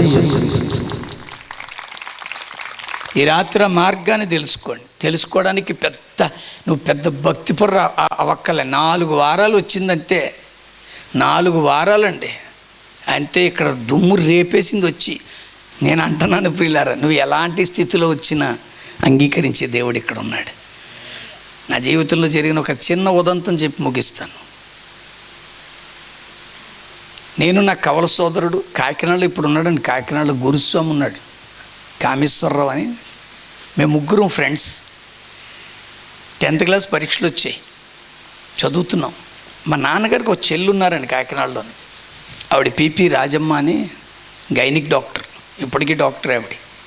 ఆవిడకు మంచి ఫ్రెండ్, మా ఇంట్లో అందరికీ ఫ్రెండే. ఆవిడ క్రిస్టియన్, షీఈస్ ఎ బోర్న్ క్రిస్టియన్, జగన్నాథపురం బ్యాప్టిస్ట్ సంఘ విశ్వాసి. రోజు మా ఇంటికి వచ్చేదండి. అప్పట్లో రిక్షాలే. రోజు మా ఇంటికి వచ్చేది. మాకేమో మా అత్తని రాజక్క అని పిలవడం అలవాటు, ఆవిడనేమో గుణక్క అని పిలిచేవాళ్ళం. 10th క్లాస్ పరీక్షలు చదువుతూ ఉండగా మా నాన్నగారు అన్నారు, ఖచ్చితంగా 10th క్లాస్ పాస్ అవ్వాలిరా అన్నారు. మా నాన్న దగ్గర దెబ్బలు తినడం కంటే 10th క్లాస్ పాస్ అవ్వడం ఈజీ, అందుకని కష్టపడి చదివేస్తున్నాను. అప్పుడు ఈ గుణక్క మా ఇంటికి వచ్చినప్పుడు అడిగాను, గుణక్క మీ ప్రభువుని ఏది అడిగినా చేస్తాడంట కదా, నా కోసం ఏదైనా చేయవా అన్నాను. నన్ను ఏదైనా అనరా, ప్రార్థన అంటారు. నాకు రాదక్క అన్నాను. నేను నేర్పిస్తానుగా అంది. నా కోసం చేయవా అంటే నేను చేయడం కాదు నాన్న, తంబి నువ్వే చేసుకోవాలి అని. నాకు రాదక్క అంటే నేను నేర్పిస్తాను అంది. సరే నేర్పించమన్నాను. యేసు రక్తం జయం అంత. అదే ప్రార్థన. అదేటక్క మరి ఎంత ఉంది, మా అన్నీ చాలా బారుగా ఉంటాయి, నువ్వు మరీ అంత సింపుల్గా తేల్చేసేవేంటి అన్నాను. రే నీకు నువ్వు పాస్ అవ్వాలంటే అనుకోరలేదు మానే అంది. మనం నమ్మాలిగా. నేను నమ్మాను. నాకున్న బాణీలో, నాకున్న స్టైల్లో, నాకు తెలిసిన విధానంలో పుస్తకాలన్నీ ముందేసుకొని యేసు రక్తం జయం పరీక్ష పాస్ అవ్వాలి అని మొదలెట్టేవాడిని నేను. ఈ లోపల మా నాన్నగారు చూసి, ఒరే మీ ఇద్దరు 10th క్లాస్ పాస్ అయితే అన్నవరం తీసుకెళ్ళి గుండు చేయింతాను అన్నారు. అన్నవరం వెళ్ళడం అంటే మాకు చాలా ఇష్టం అండి. ఎందుకంటే కారులో వెళ్ళొచ్చు, అక్కడికి వెళ్ళిన అది గౌరవం ఎక్కువ, ప్రసాదం బాగుంటుంది, ఇన్ని గొడవలు ఉన్నాయి అక్కడ.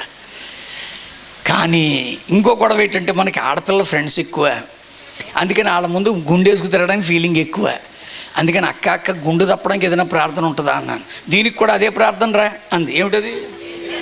అంతే. ఇంకా పుస్తకాలు ముందేసుకొని యేసు రక్తం జయం పరీక్ష పాస్ అవ్వాలి, యేసు రక్తం జయం కూడా తప్పాలి అని. మీరు నవ్వినట్టే నవ్వేవాళ్ళు మా అన్నయ్య, గురుస్వామి. ఇదేం ప్రార్థన రా? ఇలాంటి ప్రార్థన ఎక్కడైనా ఎవడైనా వింటాడా? ఎవడు వింటాడో వినడో నాకు తెలియదు, కానీ నేను అడిగిన నా యేసు దేవుడు మట్టుకు వింటాడు. దేవునికి స్తోత్రం కలుగునగా. ఆశ్చర్యం ఏంటంటే 10th క్లాస్ రిజల్ట్ వచ్చేసి నేను పరీక్ష పాస్ అయిపోయాను. పరీక్ష పాస్ అయితే ప్రమాదం ఏంటి? గుండు. నాకు గుండు కూడా తప్పిపోయిందండి. ఎలాగో తెలుసా? నాకు కవల సోదరుడు ఉన్నాడు రాముడు, ఆడి పరీక్ష పోయింది. మా నాన్నగారు అంటున్నారు, ఒరే ఆడు ముందు గుండేసుకు తిరిగితే ఫీల్ అవుతాడు, మానే. నువ్వు మానే మండబెట్టి ఈ రాత్రి నువ్వు ఏ స్థితిలో ఉన్నా నీ గురించి ఆలోచించేవాడే నా ప్రభు. నువ్వు ఏ స్థితిలో ఉన్నా నిన్ను తన దగ్గర చేర్చుకోవడానికి ఇష్టపడుతున్నవాడే నా ప్రభు. ఈ రాత్రి ఆ ప్రభు నీ ఆత్మను బాగు చేయడానికి వచ్చాడు. ఈ పాపపు చీడ నుంచి పవిత్రాత్మగా మార్చి ఆ పుణ్యకార్యం చేయడానికి వచ్చాడు. రాధా మనోహర్ దాస్ గారని ఒక ఇస్కాన్ సంస్థ వాళ్ళు ఆయన పంపించేశారు. పాపం ఆయనకి పూర్తిగా ఏమీ తెలియదు. అటు భగవద్గీత రాదు, ఇటు బైబిలు రాదు, ఏదో ఒకటి అంటూనే ఉంటాడు. అలా అంటూ ఏమన్నాడంటే, అసలు బైబిల్లో పుణ్యం అన్న మాటే కనపడదో అన్నాడండి. అదే చదవాలిగా, చదవకుండా నేను ఇప్పుడు ఏవైతే చెప్పానో అవన్నీ తెలిసే మాట్లాడుతున్నాను, తెలియకుండా ఏది మాట్లాడట్లా. ఆయన అలా మాట్లాడినప్పుడు చాలా బాధేసింది. యేసుక్రీస్తు వారు ఎందుకు వచ్చారంటే ఆ పుణ్యం చేయడానికే వచ్చారు. చదవండి ఒకసారి రోమాపత్రిక 5వ అధ్యాయం 18వ వచనంలో చాలా స్పష్టంగా ఉంది. కాబట్టి తీర్పు ఒక్క అపరాధ మూలముగా వచ్చినదై మనుష్యులందరికీ శిక్షావిధి కలుగుటకు ఎలాగ కారణమాయనో, అలాగే ఒక్క పుణ్యకార్యం వలన కృపాదానము మనుష్యులందరికీ జీవప్రదమైన నీతి. ఆ పుణ్యకార్యం చేయడానికే ప్రభు వచ్చాడు తప్ప ఎవ్వడి యొక్క మతాలు మార్చడానికి రాలే. చివరిగా అంటున్నాను, చచ్చిపోయిన తర్వాత బయటకు వచ్చేది ఏంటో తెలుసా? ఈ మతం రాదు, కులం రాదు, ఆత్మ. ఈ ఆత్మకే భేదం ఉండదండి. ఇది పురుషుల ఆత్మ, ఇది స్త్రీ ఆత్మ అనే లింగ భేదం ఉండదు. ఇది తెల్లాత్మ, ఇది నల్లాత్మ అనే వర్ణభేదం ఉండదు. ఇది ఇస్లాం ఆత్మ, హిందూ ఆత్మ, జూయిష్ ఆత్మ అనే మతభేదం ఉండదు. ఇది కమ్మాత్మ, కాపాత్మ, బ్రాహ్మలాత్మ, ఎస్సీ ఆత్మ అనే కులభేదం ఉండదు. ఇది జగన్నాథపురం ఆత్మ, అది జర్మనీ ఆత్మ అనేటువంటి స్థానభేదం ఉండదు. ఇది పొట్టాత్మ, పొడుగాత్మ, లావాత్మ, సన్నాత్మ అనే సైజు భేదాలు ఉండవు. ఆత్మకి కావలసింది ఒక్కటే. ఎఫెసీలకు రాసిన పత్రిక 1వ అధ్యాయం 4-6 వచనాలలో ఎట్లనగా, తాను తన ప్రియుని యందు ఉచితముగా మనకు అనుగ్రహించిన తన కృపా మహిమకు కీర్తి కలుగునట్లు తన చిత్త ప్రకారమైన దయా సంకల్పము చొప్పున మనలను ముందుగానే తన కోసము నిర్ణయించుకొని మనము తన ఎదుట పరిశుద్ధముగాను నిర్దోషముగాను నిలవబెట్టుకొనవలనని జగత్తు పునాది వేయబడక మునుపే ప్రేమ చేత యేసుక్రీస్తులో మనందరినీ ఏర్పరచుకున్నాడు. దేవునికి స్తోత్రం కలుగునుగాక. ఈ రాత్రి ఆ ఏర్పాటులో నువ్వు ఉండాలంటే నీ ఆత్మను ఆయన స్వాధీనం చేయి. నీ రూపాలో, నీ పేర్లు అక్కర్లేదు ఆయనకి. ఈ రాత్రి ఎంతమంది స్వాధీనపరచడానికి ఉన్నారో అందరూ లేచి ఒకసారి నిలబడదాం ప్రియులారా. ప్రభువా, మా ఆత్మని స్వాధీనం చేస్తాం. ఒకరోజు ప్రభు దగ్గరికి వెళ్ళిపోవాలి. ఎవరికి వెళ్ళదు. అయ్యా, మీరందరూ ఇక్కడే ఉండండి, దయచేసి అందరూ ఉండండి. ఆ ప్రార్థన ఆశీర్వాదంతో ఏ ఇంటిలోకి ఈ రాత్రి యేసు రాబోతున్నాడో, ఏ గృహాన్ని ప్రభు దర్శించబోతున్నారో, ఎవరి జీవితంలోకి ప్రభు రాబోతున్నారు. ఎన్నాళ్ళు నీవు జీవించినా గాని ఏమున్నది ఈ లోకంలో, ఇన్నేళ్ళుగా నీవు చేసిన క్రియలన్నిటికీ తీర్పున్నది పరలోకములో.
దేవుని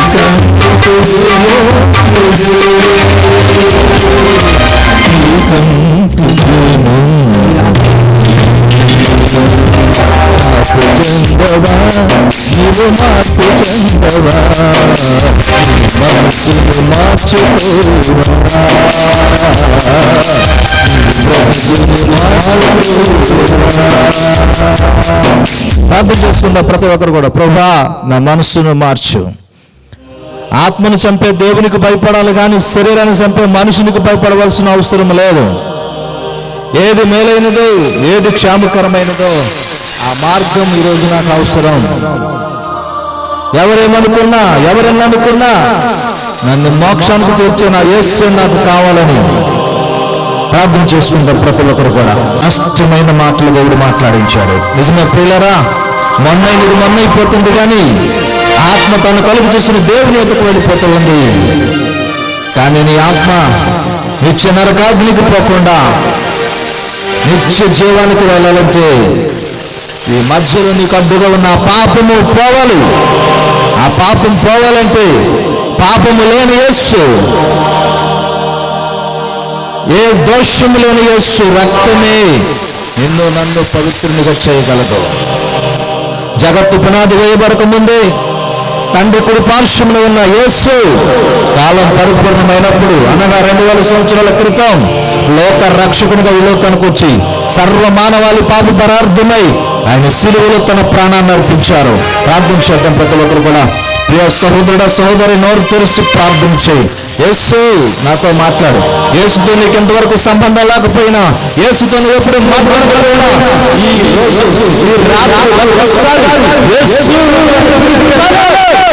యేసుతో మాట్లాడతాడు.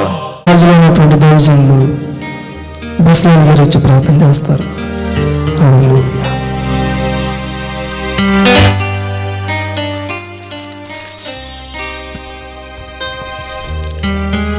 స్తోత్రం స్తోత్రం స్తోత్రం స్తోత్రం. మహోన్నతుడా మీకే వందనాలు నాయన. మీ శ్రేష్టమైన ప్రభువ సమయాన్ని బట్టి, మీ ఉచితమైన కృపను బట్టి వందనాలు నాయన. దేవా, కల్వరి శిలువలో ప్రభువ అయ్యా మీ యొక్క చిత్తాన్ని, దేవా మీ చిత్తాన్ని మీ కుమారుడైన యేసుక్రీస్తు వారు ప్రభువ పరిపూర్ణముగా నాయన నెరవేర్చి, ఇదిగో తండ్రి వీరేమి చేస్తున్నారు ఎరుగురు కనుక వీరు క్షమించి అని ప్రభువా పలికి, దేవా తండ్రి నా ఆత్మను నీకు అప్పగిస్తున్నాను ప్రభువా.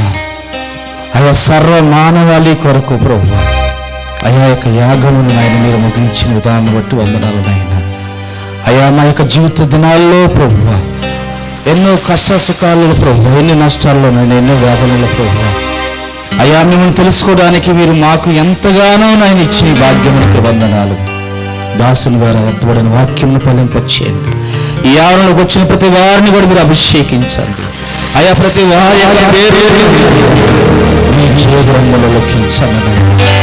అయ్యా ఏ ప్రయాసాలతో సేవ జరిగిస్తున్న ఆయన దాసుని కుటుంబాన్ని కూడి చేరొచ్చిన ప్రభావ ప్రతి వారిని వారి యొక్క తిరిగి ప్రయాణాల్లో నేను మీరే కాసి కాపాడి దర్శనాల స్వప్నంగా ప్రభు నీ బిడ్డలతో మీరు మాట్లాడి నాయన అవి ఆదరించి సమస్త ఘనత మహిమ మీరు ఆరోపించుకోమని యేసుక్రీస్తు నామములో అడుగుచున్నాము తండ్రి.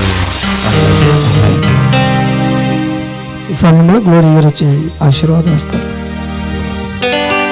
మన తండ్రి అయిన దేవుని యొక్క ప్రేమను, కుమారుడైన యేసుక్రీస్తు వారి యొక్క కృపను, పరిశుద్ధాత్మ యొక్క అన్యోన్య సహవాసము సమాధానము నిత్యమును కూడా మనందరికీ తోడయ్యండి. ఈ రీతిగా ఈ సభలు ఏర్పాటు చేసిన ఈ గారికి, సాల్మన్ రాజు గారికి, వారి సంఘానికి, కూడి వచ్చిన ప్రతి ఒక్క కుటుంబానికి, ఈ గ్రామానికి సమస్తమును కూడా తోడయ్యండి. మనందరినీ కూడా ఆశీర్వదించి కాసి కాపాడును గాక. ఆమేన్.